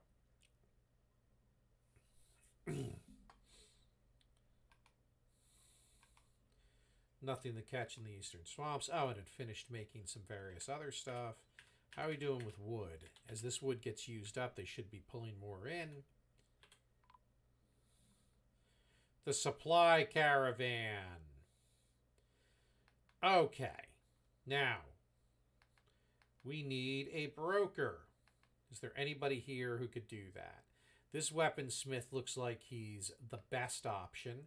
This is so cool that it's not the friggin' expedition leader. So he will be the broker.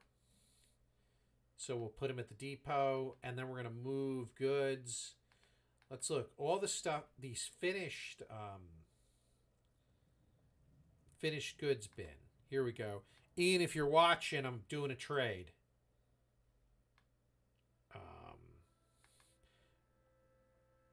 I don't know if these finished goods are things I want or not, but... Okay. So right now, the caravan has arrived and they're moving shit to the wagon. Or I'm moving my stuff. I'm taking my finished goods, which are in bins, and I've taken them to the depot. The trader will be here soon, and they'll start unloading their wagons. And the broker's standing there. Come on, people. Get over here.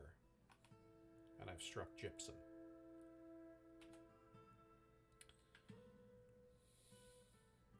Now, I'm not... Oh, good. I'm up to 108 drinks again. Oh, thank you. Okay. So now they're here. And now I can trade. Oh, they're still unloading. Can't trade yet. Oh, they brought total. Okay, let's talk to them with the diplomacy. I am liaison for the mountain home. Let's discuss your situation. So when this guy visits periodically, and the dwarven caravan comes every fall, each season, I think spring, the elves come one season and the humans come the other, but the dwarves always come in the fall. And this is when there's opportunities. They'll sometimes, like, I'm an outpost right now. They might promote me to a village. There's much to share. And that's where rumors and stuff will appear on the map. And then what I can do is I can say, hey, for next year, please bring this stuff. So what I'd like for next year, please make sure you bring iron anvils, because I'll be able to afford them. Please make sure we bring some weapons. Like, let's bring some maces and some spears. Please make sure you bring some body wear. So that'll be male shirts, dresses, robes, shirts, coats, cloaks, all this shit. Bring some shields if you don't mind. This will be all stuff for next year. Plants. We want you to always bring the plump helmets. And that'll do for now, I think. So they'll be priced more expensive, but they'll bring this stuff. And this is stuff that I might not have my industries ready to go to build them myself yet. So next year, and I should write this down, if I have drinks and large gems, they'll be worth more when I trade. All right, let's see if they're ready to trade yet. Okay, not ready yet. Make wooden barrels been completed. It started raining. Oh my god. Finish unloading. All right, let's see how they're doing. Why is he sad? He's annoyed when caught in the rain. He feels good, actually, but he was just pissed because he got caught in the rain. You know, I would love it if you don't have to go outside. That's my ultimate goal, for dwarves to not have to go outside. But we can't always get what we want. You know? I'm working on it, though. I am working on it. Oh, what happened? What happened? What happened? Did I go down too far? Okay, I gotta use the F1. Let's try this again. Why can't we trade? Why can't we trade?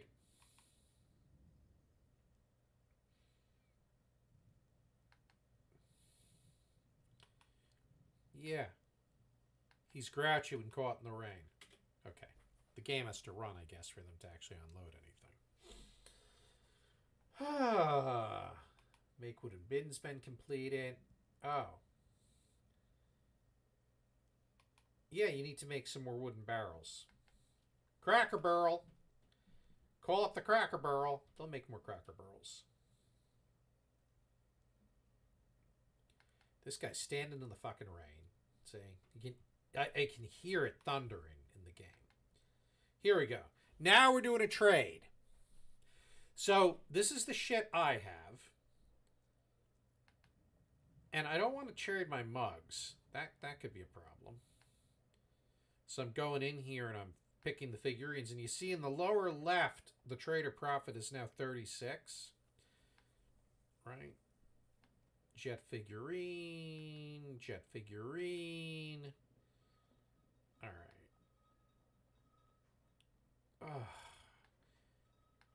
This is not going to be a very... Here's the thing. My craft dwarves that are making these figurines, they're not very good yet. We didn't get a full production run going, and they're just not very good. Nor are they encrusted with jewels. So I don't know if I'm going to be able to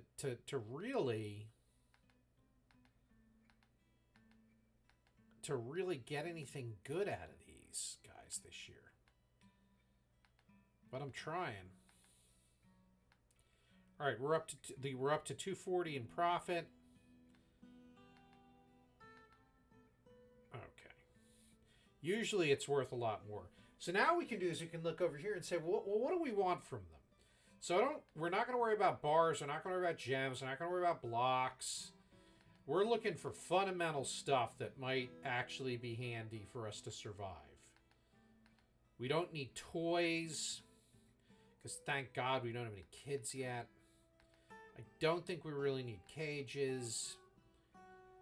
What I'm really looking for is, did they bring Did they bring, like, plump helmets with them? Alright. So here's some bins with cloth. That would be good to make clothes. But we don't have that industry set up yet, and they're going to be expensive. Now, you could buy individual items in here. Yeah, right. We don't need cages for the same reason we don't need toys. That's cute. There might be something to that, though. Did they not bring... Okay, they did bring meat, which could be actually, well, can I buy this iron anvil? So you see, now that I hit the iron anvil, the trader will make 173 in profit. That means that if I hit trade, he'll probably say yes. But let me see if there's other stuff, because I want to see if they've got plants. I'd like to pick up some extra plump helmets. See, his profit's going down, but it's still green. Still green. Still green. Let's ask him to trade with yellow. We hit trade. Wonderful. Thank you for your business. So he takes all the crap I offered, and it goes to him. The stuff I bought is now mine, and that's going to be it because I don't have anything else of value I can trade this season. So now what I do is I say, hey, the broker, you can go away. We don't need you here anymore. And then once the merchants leave, my dwarves will... this stuff is not critical that I put it away at. Once the merchants leave, the dwarves will unload the stuff from the depot. All right? And that's how you trade. Now, that was pathetic for me. Pathetic. Because I just didn't have a lot of goods to trade. But that's not uncommon for the very first year. All right, so we got a smelter. So now I'm going to go back to doing business here. We need furnaces. We need a wood furnace to make charcoal. We'll make it out of rock salt because that seems totally safe. All right. Now what we're going to do is in the jeweler's workshop, we're going to set a work order up. And what we're going to do is we're going to do an order to cut gems. So what that means is that if the amount of rough gems is greater than 10, they'll cut 10 of them. So as your dwarves mine, they'll come across gems. They'll cut the gems. Those cut gems are then more valuable, and you can also encrust goods with them. So at the Crafts Dwarf's workshop, actually we'll do a work order, so it's not tied to a specific workshop. We'll go encrust. Encrust finished goods with cut gems. That'll make them more valuable. And we'll put a check on that. If the amount of cut gems is greater than 10, because we do want to leave some behind, and the amount of improvable finished good items is greater than 10, then they'll start encrusting goods with gems. So now as I dig and naturally add gems to my stock, they will take these figurines they're making and they will encrust them with gems. So, but they'll generally leave some gems behind. So that's good. All right. What next? What next is, I think... All right. We're going to add a work order. We're going to make charcoal. And we're going to put a check on that. If amount of refined coal is less than 10, and amount of logs is greater than 10, we're going to make charcoal.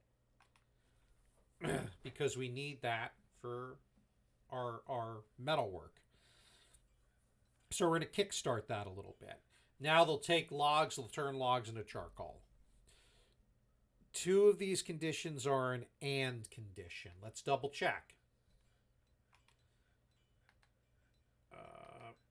What it has to do is it has to pass all the checks. And if it passes all the checks, then it'll fire the work order. So we didn't have any coal, and we had plenty of logs. So therefore, the work order got fired off. So it ands all of the conditions together. And if a single one of them fails, the work order is not triggered. Triggered! So now we got some automation in play. We're doing great. Like, we are doing flipping great. If we zoom out a little bit, um, what have we done? We have settled in a rather precarious spot. Let's be honest. If we do news and rumors, what do we have going on?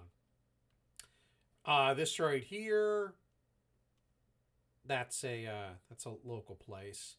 So that was known to be the blah blah blah. We got some humans over here. We've got no contact with them. We've got a tower right here, which is the Jade Addicts. Now they might be problematic. The Jade Addicts. Oh, jeez. Let's turn off artifacts. And we don't have any reports because we haven't sent any dwarves out on a raid. Right? But we are for starting in a precarious position, we're in a pretty good place right now. Right, meow. So we've got our initial spot. We've got our wood.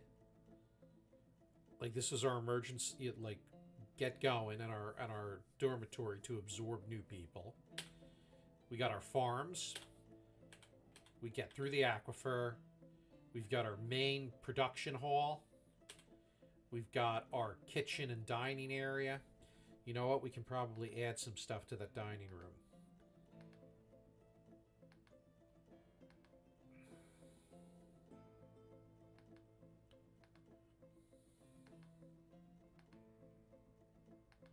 Okay, and I'm out of chairs, but we're going to add some more tables, furniture, table.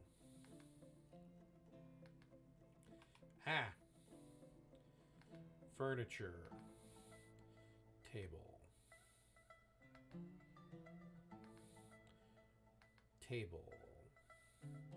We'll do a sylvite table and a rock salt table. Very pretty. Let me zoom in again because I kind of like it zoomed in. And now what we're going to do is we're going to do engrave artwork. But in my labors, we're going to find someone who's good at engraving, or people at least who don't suck. And only the selected can do that. Oh, all right. So that we're going to let the mason do it. Now that's going to take a long time on his own. So maybe we want somebody else to get good at it. We're going to let... Who else would be appropriate to do it? None of them, really. Well, maybe the broker, because he's just a broker sometimes, so he's going to learn how to engrave. Because any dwarf, the dwarves will learn skills as they do them. Oh, and I dug the temples out. So let's declare the temples. So meeting area. They're going to be very simple, but we will decorate them and make them better. So that's a meeting area, and then we'll turn the meeting area into a temple. All right, so 3 worshippers, 4 worshippers. Okay, so Aguth has 8 worshippers, so we want definitely to give him a temple. And then over here, we'll make this a temple. So we already have one for Guth. Rithel. The Fellowship of Luxury. Alright, we'll do the Fellowship of Luxury because they're an actual organized religion. The yellow ones are organized religions. The other ones are just like, you know, minor deities or whatever. Not organized religions. Oh, is that... Oh, jade clusters. Ho ho! So we'll do this as an excuse to mine the jade, to make another temple for some more followers. Because the jade is, well, rough gems. And another temple right here. All right, some work orders. we are going to make some altars.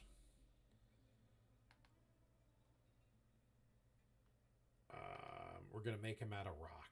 I'm sorry. And 10 will actually work because we want to spread some altars into the temples. We also are going to smooth because we are going to decorate the temples at some point. All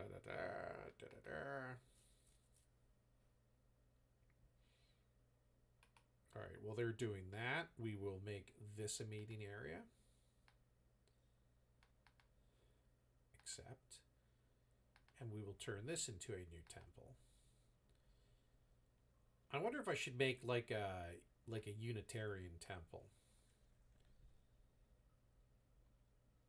The doctrine of sins. That's almost kind of funny. I don't know if we want to worship the guy who does death and murder. But I kind of like fortresses, so we're going to do that. So if we look at places, if you've ever tried, if you're not sure, if you're not sure who they're to, well, here they are right here. We've got one to Agath, one to the Fellowship of Luxury, and one to Arbin, the Defended Armor. And then we'll do this temple, meeting area. And you know what? I think we'll make this the generic Unitarian Dwarviversalist temple. And they can pray to whoever they want there. The glutton die of Goring. Ay, ay, ay. Okay.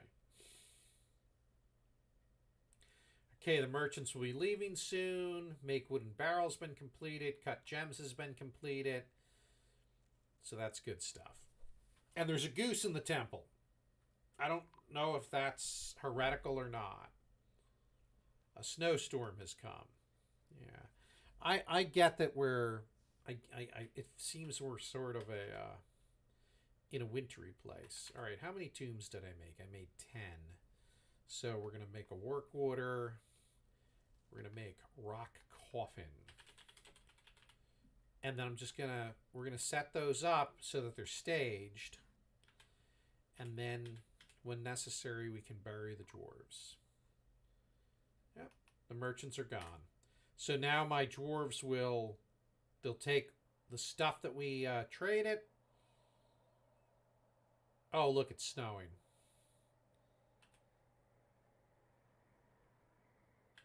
That's kind of cool.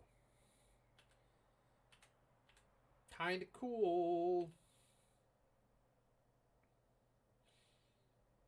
But that's all right. That's okay.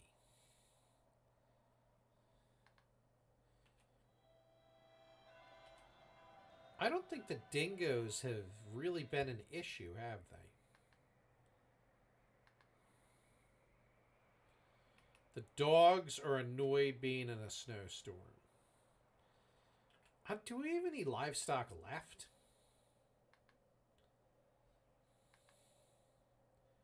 Yeah, we're just going to get rid of the pasture. Like, that's doing us no good. It didn't keep any of the livestock alive. All it was doing was keeping the dogs out in the snow. So if the dingoes come and eat that chicken, I don't even know if I care. Right? Don't even know if I care. In fact, what I should probably do is do some nesting boxes. Aw, baby alpaca. I should probably do some nesting boxes. That might not be a terrible idea. Well, anyway. Here's what I wanted to do. We're going to channel. No, what we're going to do is we're first going to dig.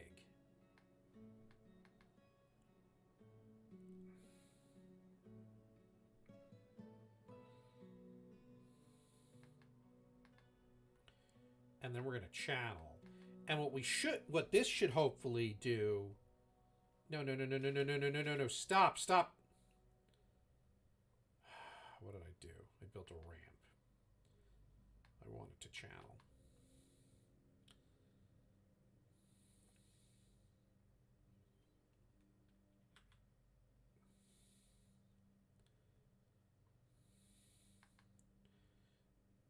And now, if I dig into here... Wait a minute. Let me cancel that. Because water pressure's a thing. I think what I want to do is I want to dig on the diagonal.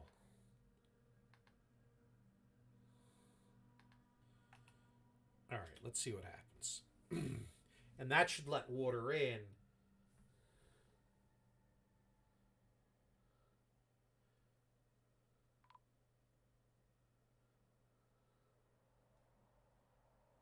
Oh, some more migrants.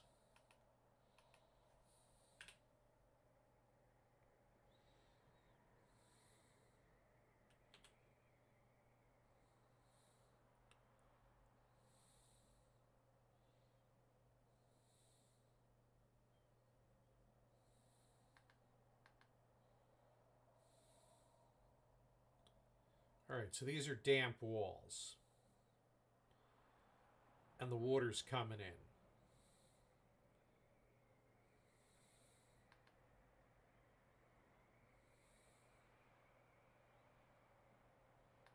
Let's dig there and see what we get.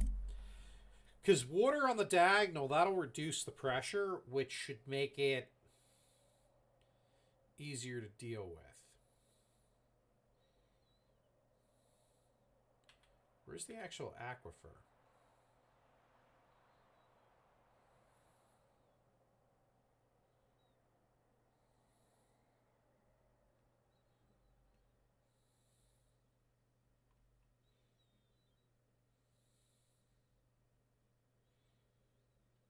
All right.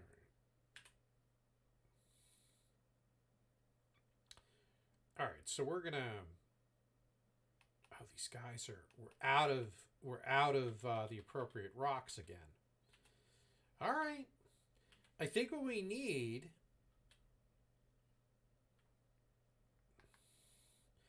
I think what we need is just like some digging zones.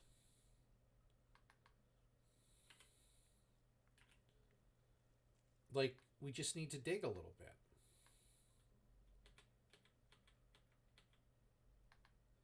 So we're going to dig some stairs down. But we just need to be able to, like, get rocks. Because we're running out. But we have a lot of fucking clay. Like, how does that work? Like, what would I need to do to make a clay hive?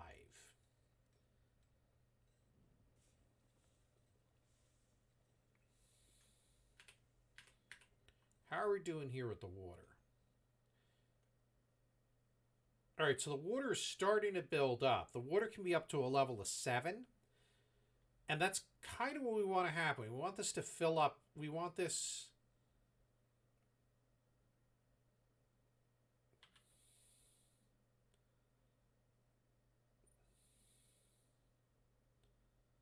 We want it to kind of fill up.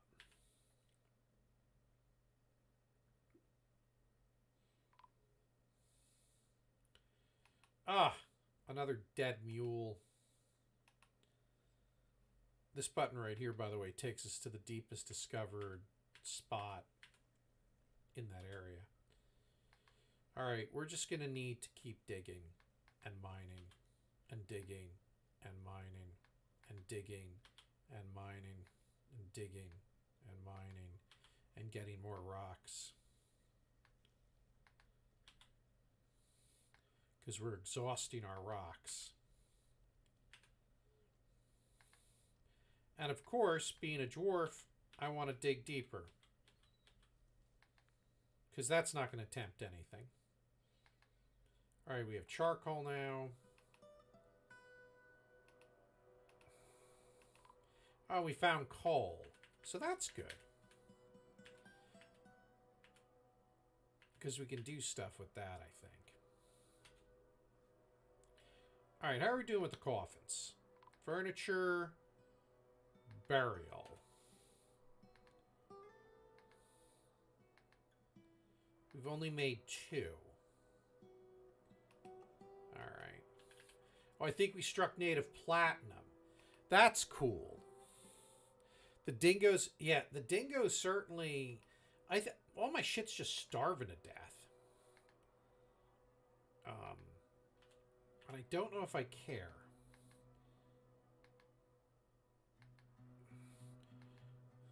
So we saw Abby and I went to see Wakanda Forever last night. That was good.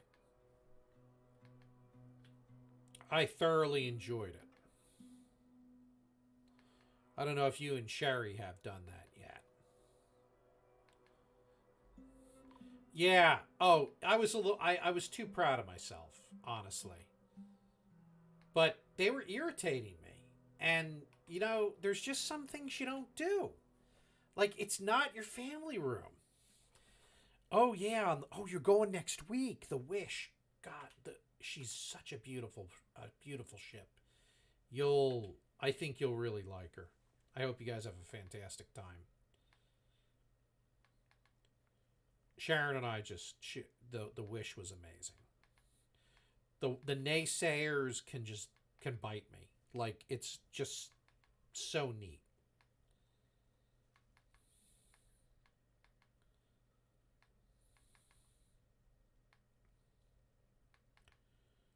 All right. I keep getting the little alerts from them. Strike. Oh, damp stone located. Oh, we found more damp stone. Where'd we find damp stone? Oh, so there's an aquifer here. Oh, there's an aquifer here. Oh, that's not convenient. Okay. Okay. So that's fine. We know. We're going to erase those. We know how to deal with aquifers when we want to. And I think the big takeaway message is we've got many levels we can dig before that becomes a problem. Okay. I'm going to pause because we can do our rock coffins. Burial. Doink. Doink. Doink. Doink. Doink. You know, you can actually flag coffins to bury pets if you so desire. Did not know if you knew that. And then tomb. I don't know if how multi works on this. Multi apparently doesn't. Nope.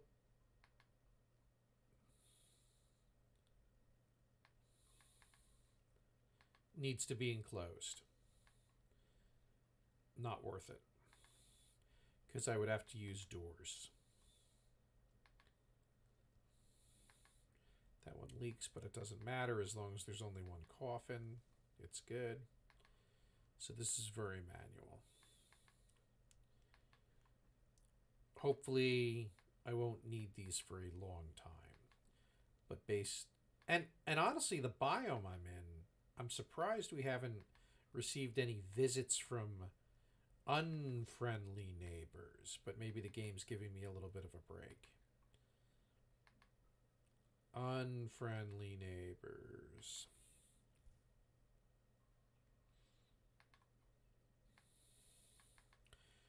Now, I'm not promising to only play this one on the stream, by the way.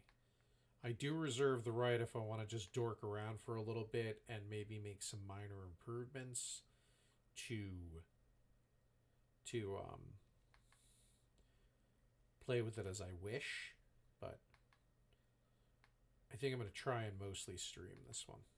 Okay. There we go. Those are all declared so that as dwarves die, they'll bury them automatically.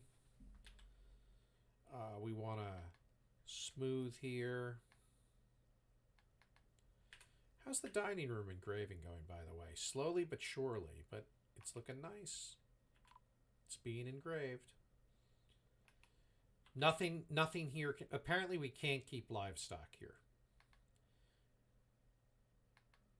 It all starves to death.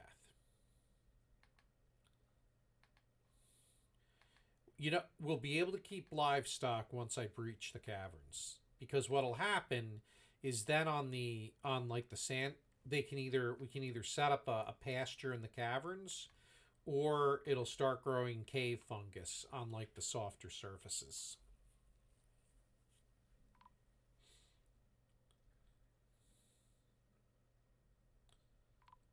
Item blocking. Winter is upon you. Okay, that got blocked, so we're going to resume it. And then doors, hatches. Door right there. All right, so that's going to be out of doors.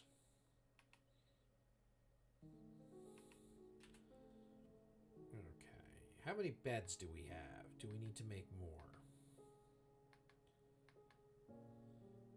We have some beds. Good.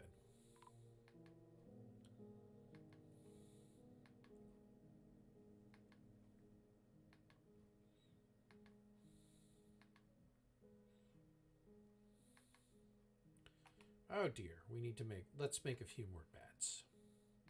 I think 5 will do. Whoops. Work order. Bed. Because we don't need to do 10. You know what? We'll do 4. No, we'll do 3. That'll leave us with 2 extra. Because there's also the very real issue of we don't... Alright, how's that looking? So this is starting... Okay. Excellent. So let's do construction. And we'll go... machines and fluids. And a well.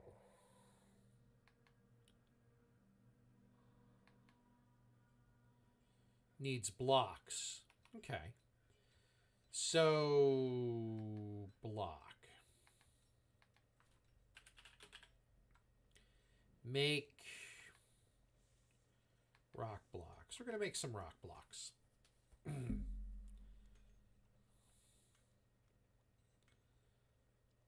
And we're going to need some more... We're going to need some more rock. I can tell based on what we're running out of. So let's dig some more. Let's dig some more. Oh, let's dig some more. Let's dig some more. And that should get us some non-economic rock to make stuff out of.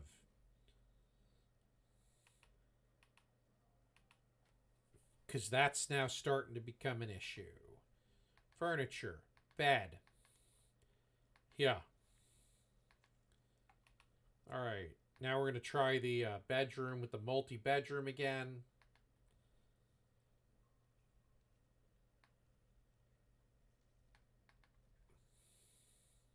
Six bedrooms created. I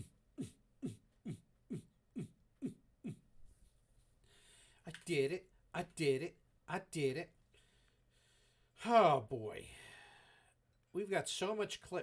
I need to figure out how to use clay. Oh, they made a sock and heirloom. That is so funny. Can I do stuff with clay here?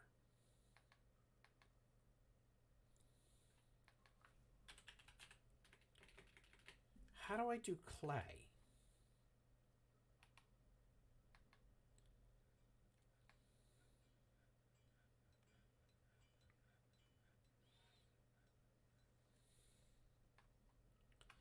I have no idea how to do clay. Is there a pottery workshop?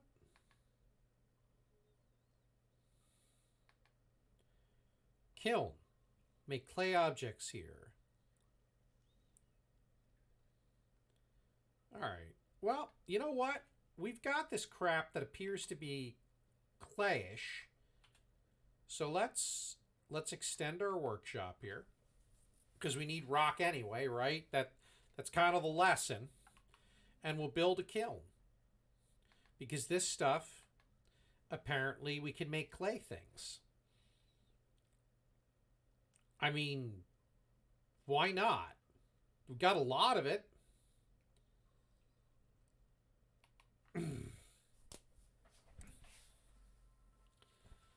A house elf. Yeah, they make sometimes the funniest things are the high quality things they'll construct. And that would certainly do it. A sock. What do we have here? Gypsum. Gypsum. Oh, we can make plaster powder with that. That's good to know.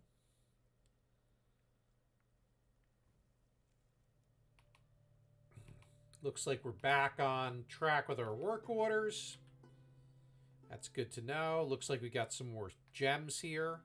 So we're going to mine. And now that I've got that light aquifer that's blocking me, I'm not in a rush to penetrate that. Yeah, cute.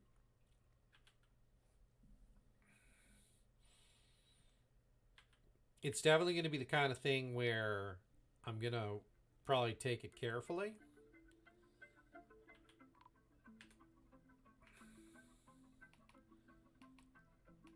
Okay. Now that we've done that, okay, that's open space. All right, so the water's coming up nicely. So let's see if I can build a well yet. I might need a bucket too, but I might have one lying around. I might have brought one with me. So sylvite blocks, and I do have buckets, and I do have ropes, and I have mechanisms. All right. Let's see if that's going to work. And then what we're going to do is we're going to declare a zone water source. Accept. So when they need water, there's going to be a well.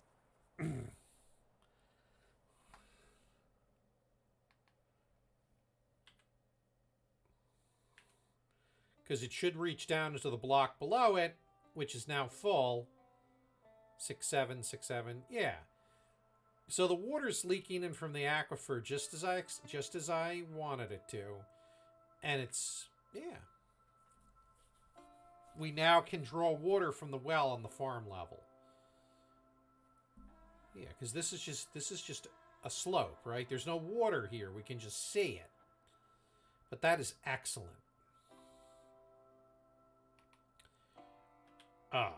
Water terrifies me in this game a little bit because there's so many stories of people flooding their fortresses. So, yeah, you got to be careful about that. Okay. So let's go workshops, furnaces, kiln. I've never worked with clay in the game. And we're going to make it out of sylvite, I think. And we're going to make more coal. Oh, wait. No, we don't. It will auto-make charcoal. That's right. We don't need to force the issue. And I think what we're going to do is we're going to make another storage area here. And this is where we'll store the bars and stuff we make. Oops. So let's see what we store here.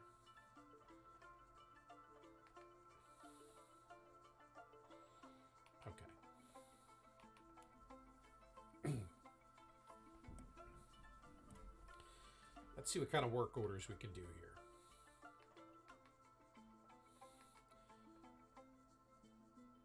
What does collect clay do?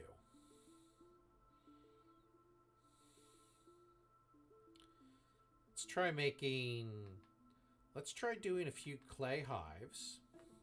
So let's do 4 clay hives. Let's see what that's like.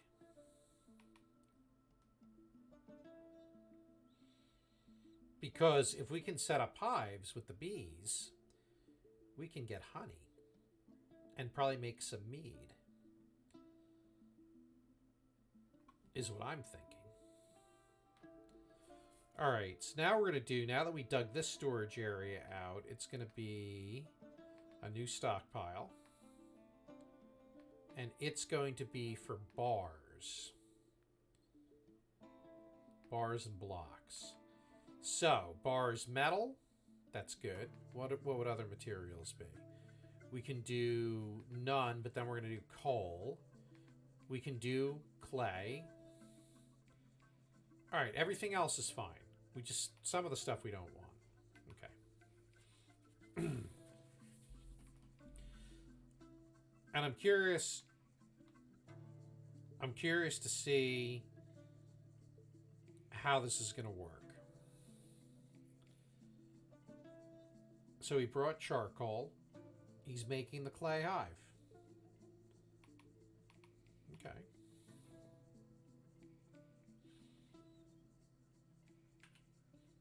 What I don't know is if the hives need to be outside.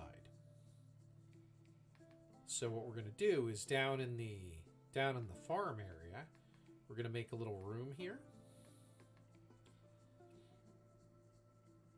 And we're going to see if we can set the hives up there. In fact, you know what? I'm going to pause for a second. There is not a log of previous messages, and that is a sore point. That's something that hopefully they'll add in, because that is annoying. Hive.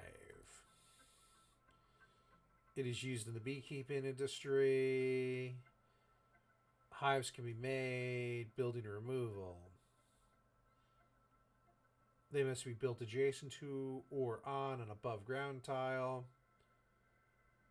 Okay.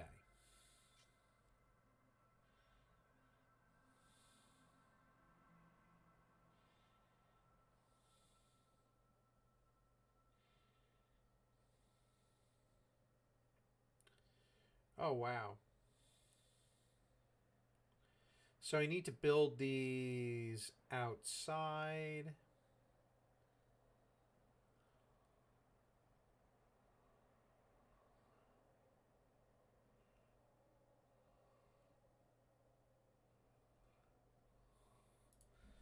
Okay.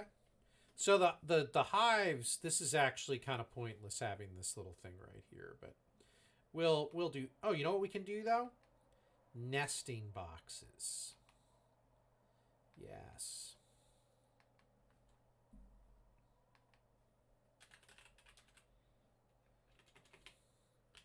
Nest box.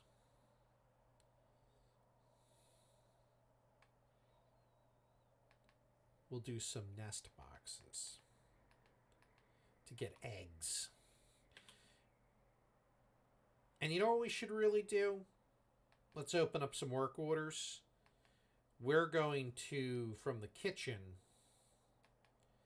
prepare fine meals. We want a standing order for that. If the amount of unrotten,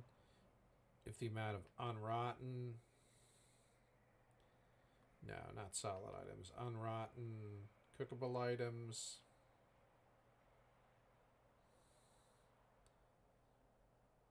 Okay. Because they're probably tired of eating raw mushrooms. I mean, I would be.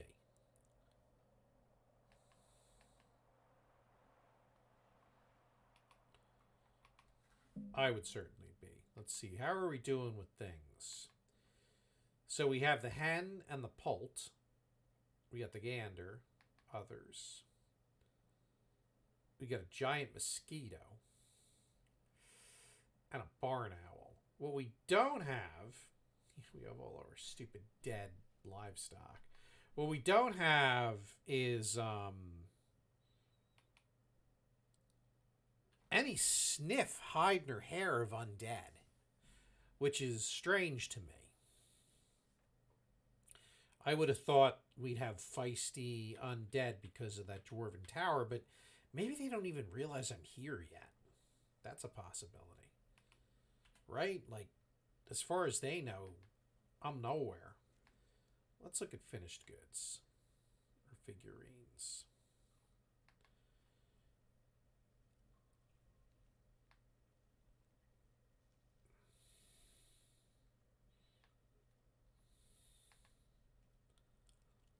Okay, now you see, now I'm starting to get like this one, this guy right here.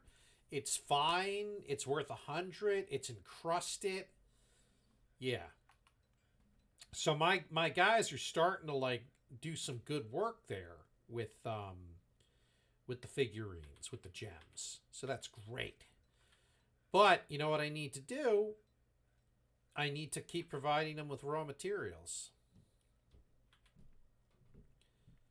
So keep digging.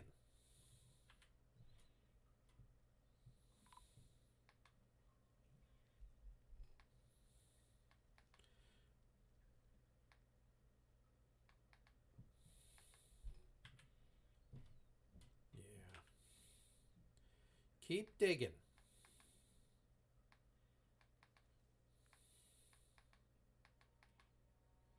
All right, now let's see what kind of stone we have.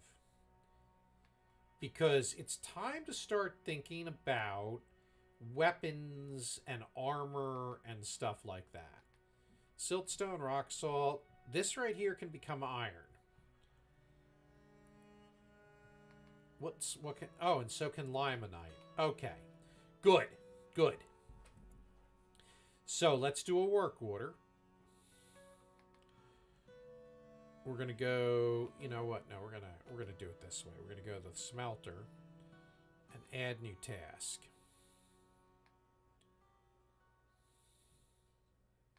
Smelt limonite. I'd rather do that as a work order.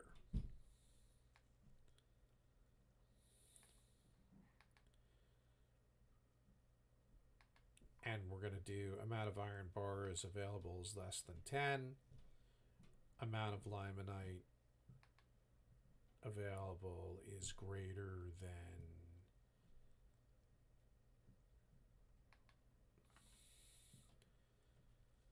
yeah, why not? And then amount of refined coal is greater than 10.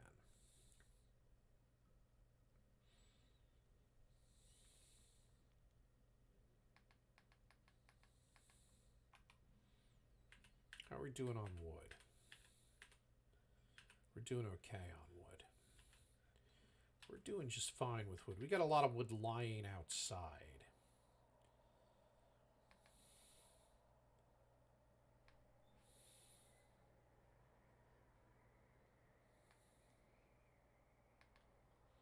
So let's try and get some of that wood inside.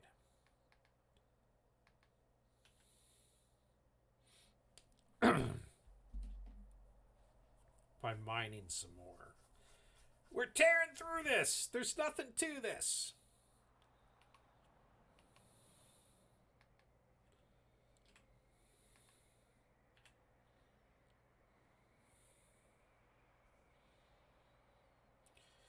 Yeah, but so the lack of a log of previous messages is really actually irritating. I'm not going to lie. That would be something super handy to have. All right, go outside, get the rest of that wood.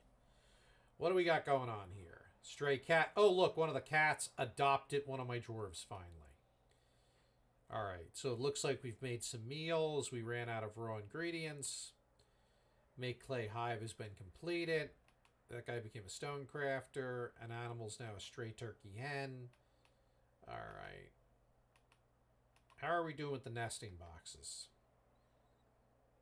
Looks like the work order's no longer there, so let's go here and build those nesting boxes. Furniture.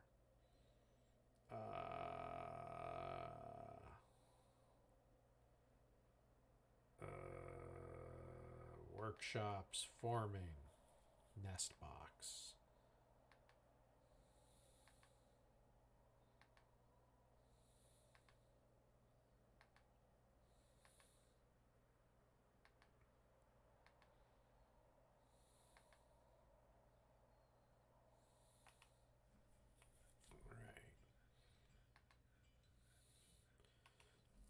And then what'll happen is that we're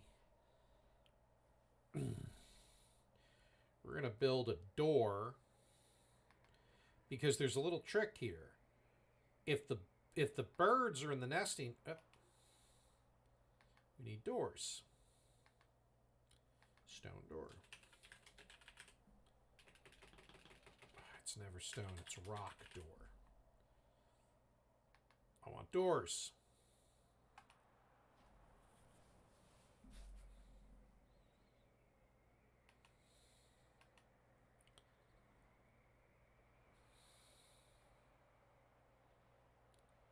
If we put a door on there, how's this guy doing?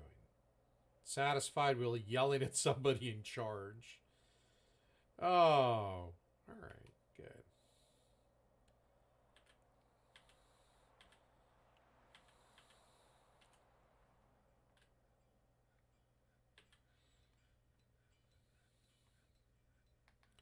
How are we doing on bedrooms?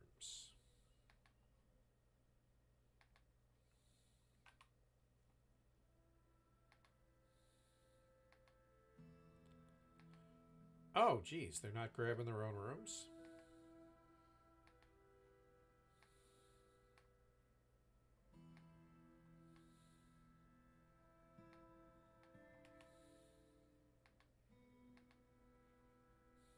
Weird.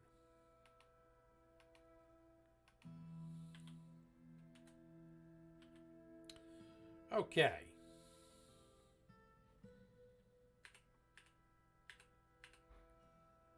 So we're going to make a new hotkey. So F2 is going to go here. And that's production.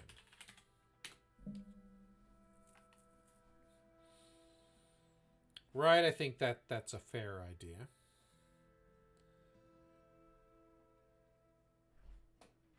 How are we doing on smelting? He who smelted dealt it. We're still doing that. Okay.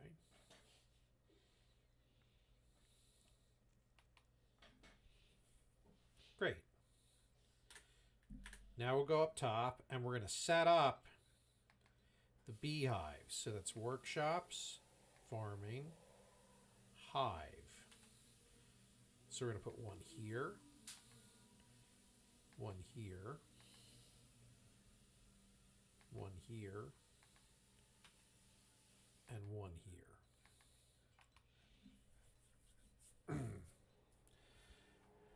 All right, so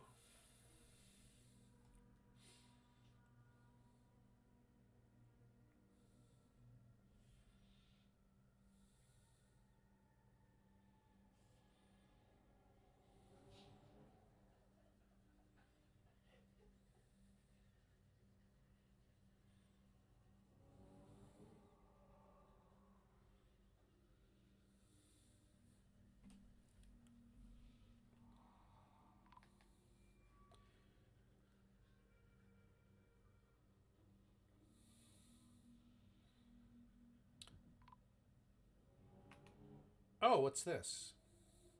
The doctor's been stung by a honeybee.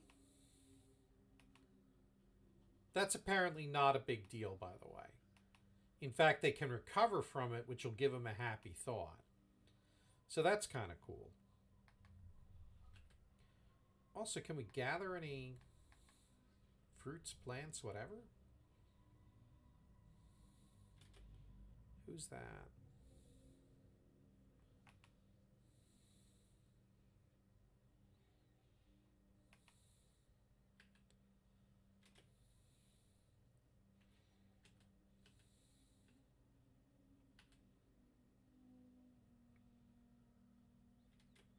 What's he doing?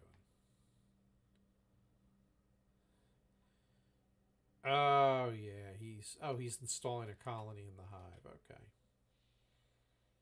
Okay. I don't know what I'll be able to do with the bee stuff.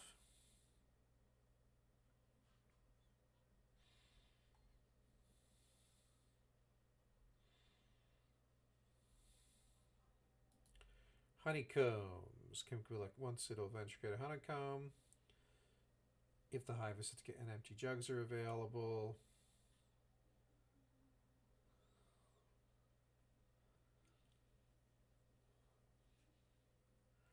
Honeycombs can be pressed into honey and wax.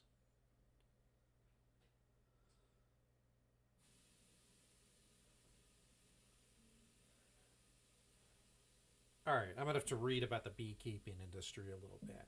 That's going to be a little... That's going to be one of the things I try in this run, is to see if I can get anything useful out of the bees. Not the bees! I know, that terrible Nick Cage movie. How are we doing here? Bar block stockpile. Not the bees! Oh, there's iron bars here. Okay, very good. Now, let's take a look at our armor and weapon situation.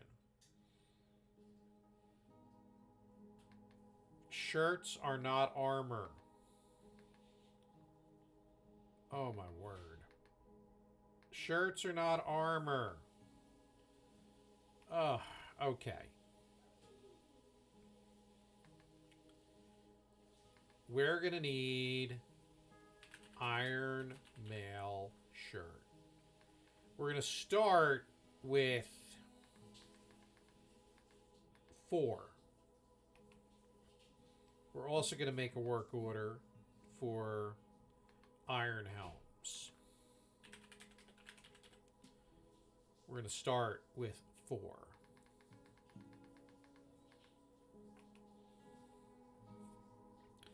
We're going to go to the squads.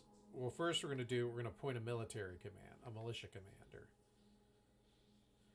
Who wants to be the militia commander? Does anybody have any relevant skills whatsoever?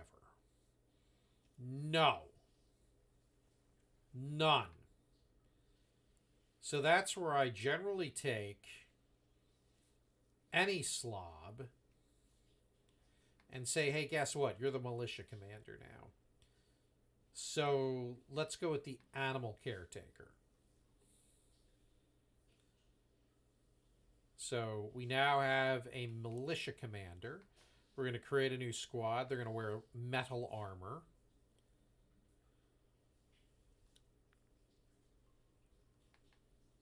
And then we're gonna grab some people. So, oh, this guy can fight. So that's good. This guy is a competent spear dwarf, but he's also my engraver. All right. I'm not loving that.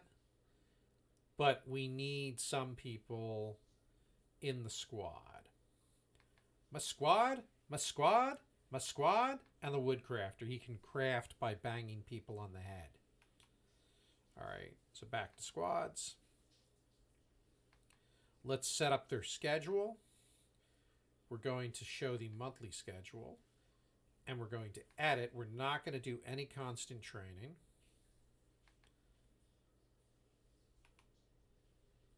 We're going to copy that. And we're going to paste those. So what we want is I want to do staggered training. Dang it. Copy and then paste. Damn it! Copy and then paste. So they'll spend 1 quarter training on, 1 quarter training off. Paste, paste, paste. Paste. Okay. Good deal. And then what we'll do is we need a barracks for them.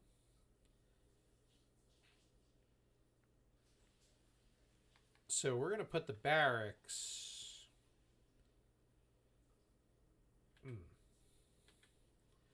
We're going to put the barracks right here on the temple level.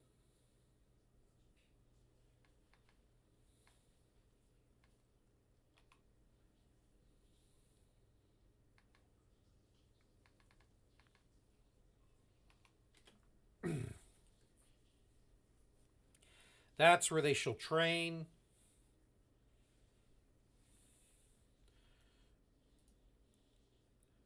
So the limite ore actually, let me show you how that works. If you click on the ore, it will tell you what it can make. So limite basically turns into iron ore. So that is how I'm getting my iron, which I'm using to make um armor for my militia. I'm going to make the mail shirts, iron mail shirts, and iron helms. So if we look at their equipment, which is supposed to be metal, this guy is now wearing an iron mail shirt.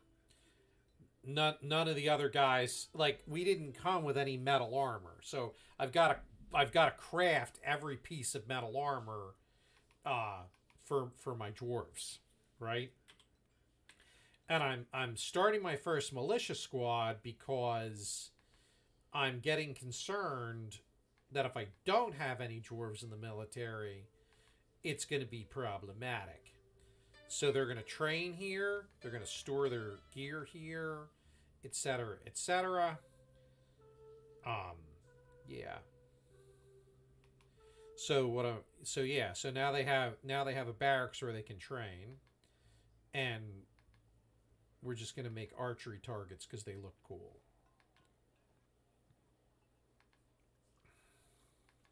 And at some point, maybe I'll have them shoot archery targets. Right? But they are...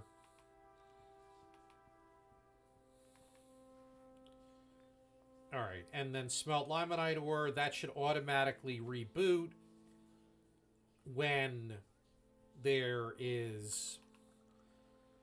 Yeah, and we're making charcoal. So that should automatically kick back off once the supplies are high enough, and it'll keep me in limonite, which will keep me in iron, as long as I continue to mine it.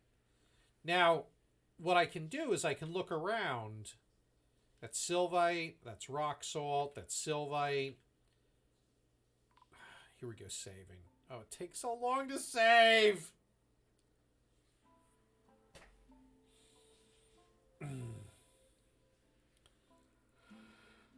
What time is it? Oh god, it's 11 o'clock. Not that it matters, because I'm on essentially winter break. We're on holiday shutdown. I guess I should find out what these dwarves are pissy about. I don't like when they're, like, unhappy.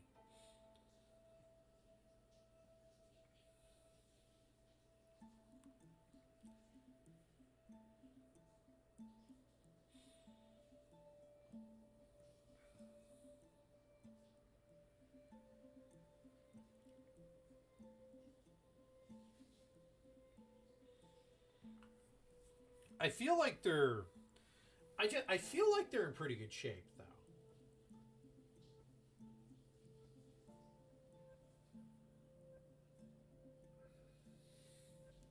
Are we good here, or did we freeze? Oh, no, it's saving. It moved. I was gonna... Oh, okay, so the schedule. Yeah, let me look at that. So, with the schedule, they have their off duty times.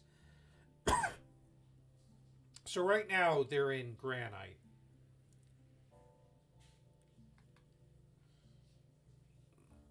All right.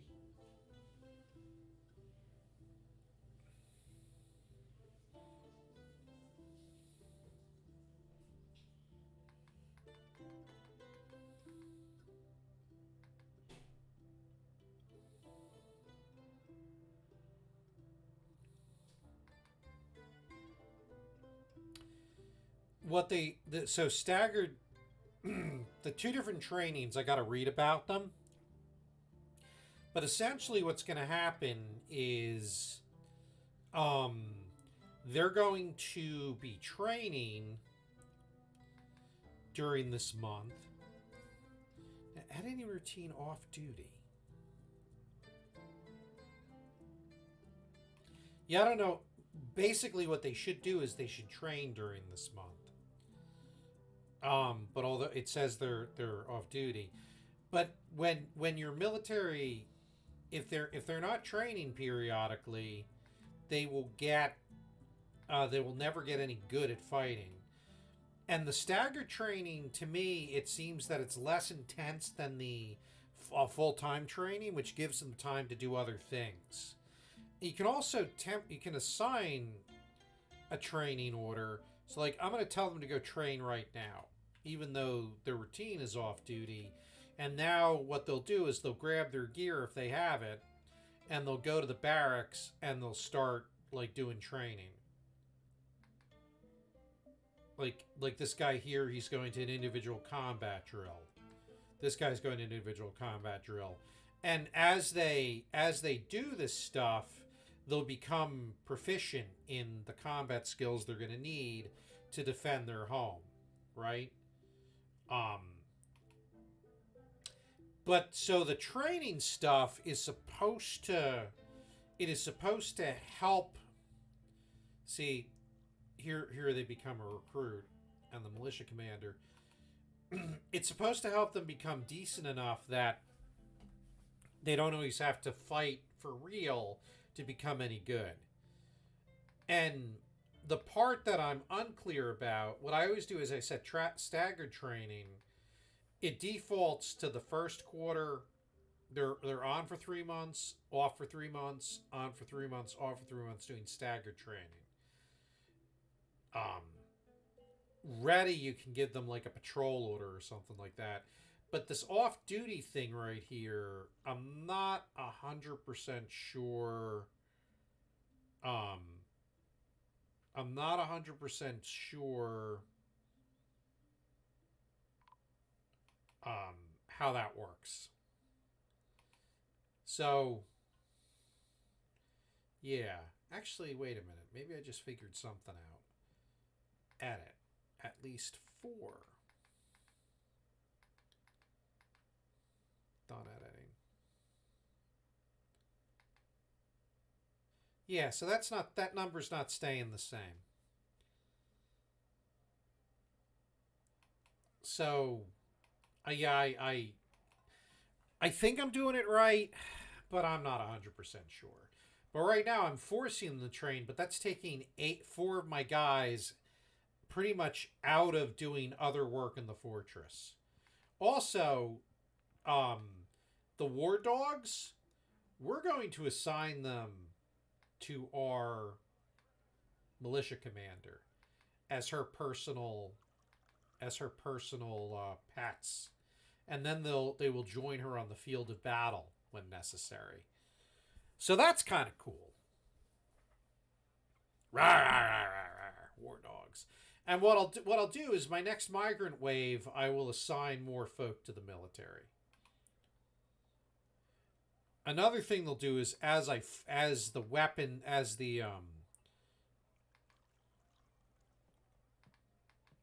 equipment is built, you'll see that more of them, like this guy has a shirt, this guy has a helm, they have the proper metal weapons, and you can make uniform sets, which basically you can say take any metal shirt, or you can be as specific as take only platinum plate mail. Like you can get very specific. I don't see any need to do that, but some people like to do that.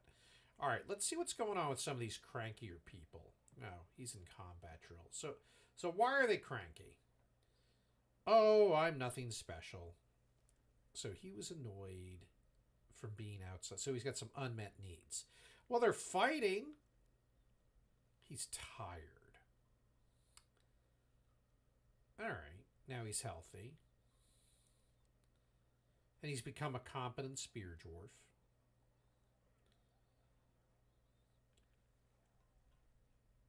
Yeah, I don't know, dude. I don't know what to tell you. I'm sorry that you feel unappreciated.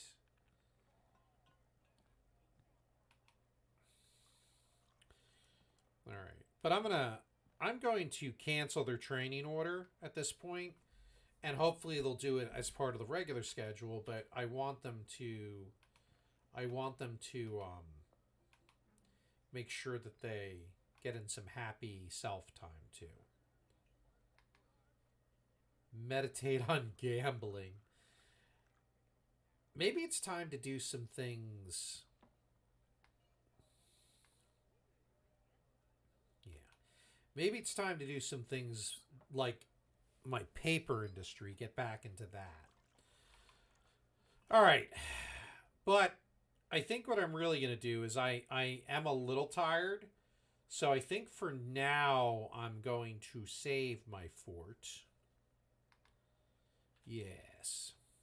Because the stream is about where I like it to be lengthwise anyway. And I'm pretty excited with how this fort's going at this point. Am I a little disappointed no one's taken notice? Maybe. But, you know, maybe I've just been lucky. All right. So let's click on this guy, save and return to title menu. So it's the year 252. All right. So, yeah. Military schedule. The military, let me tell you, before the new version of Dwarf Fortress, I could never make the military do a damn thing that I wanted them to do. It was very difficult. But I'm gonna look at the schedule now. Is where you assign. Unlike the other, you'll need to press escape. Okay, so burrows.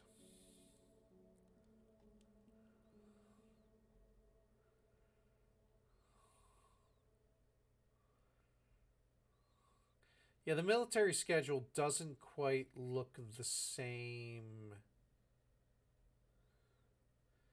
Doesn't quite look the same as it used to. Yeah. All right, I'm gonna have to do a little more research on the military schedule so that I can answer definitively about it. All I know is I generally set up for staggered training. I make sure they got good gear. I see them coming on and off the training, and they're generally good enough to deal with most of what the game is thrown at them. Mostly. Sometimes not so much. And here we are back at the Steamdeck interface. In case you've never seen it, hi, I'm Mock Steamdeck. Which, again, it's kind of neat. I like that I can stream the. The Steam Deck. But we're gonna put that to sleep for now. Yep. Good night, Steam Deck, and good night, everybody. Ian, if you're still there, I hope you enjoyed it. But I'm out.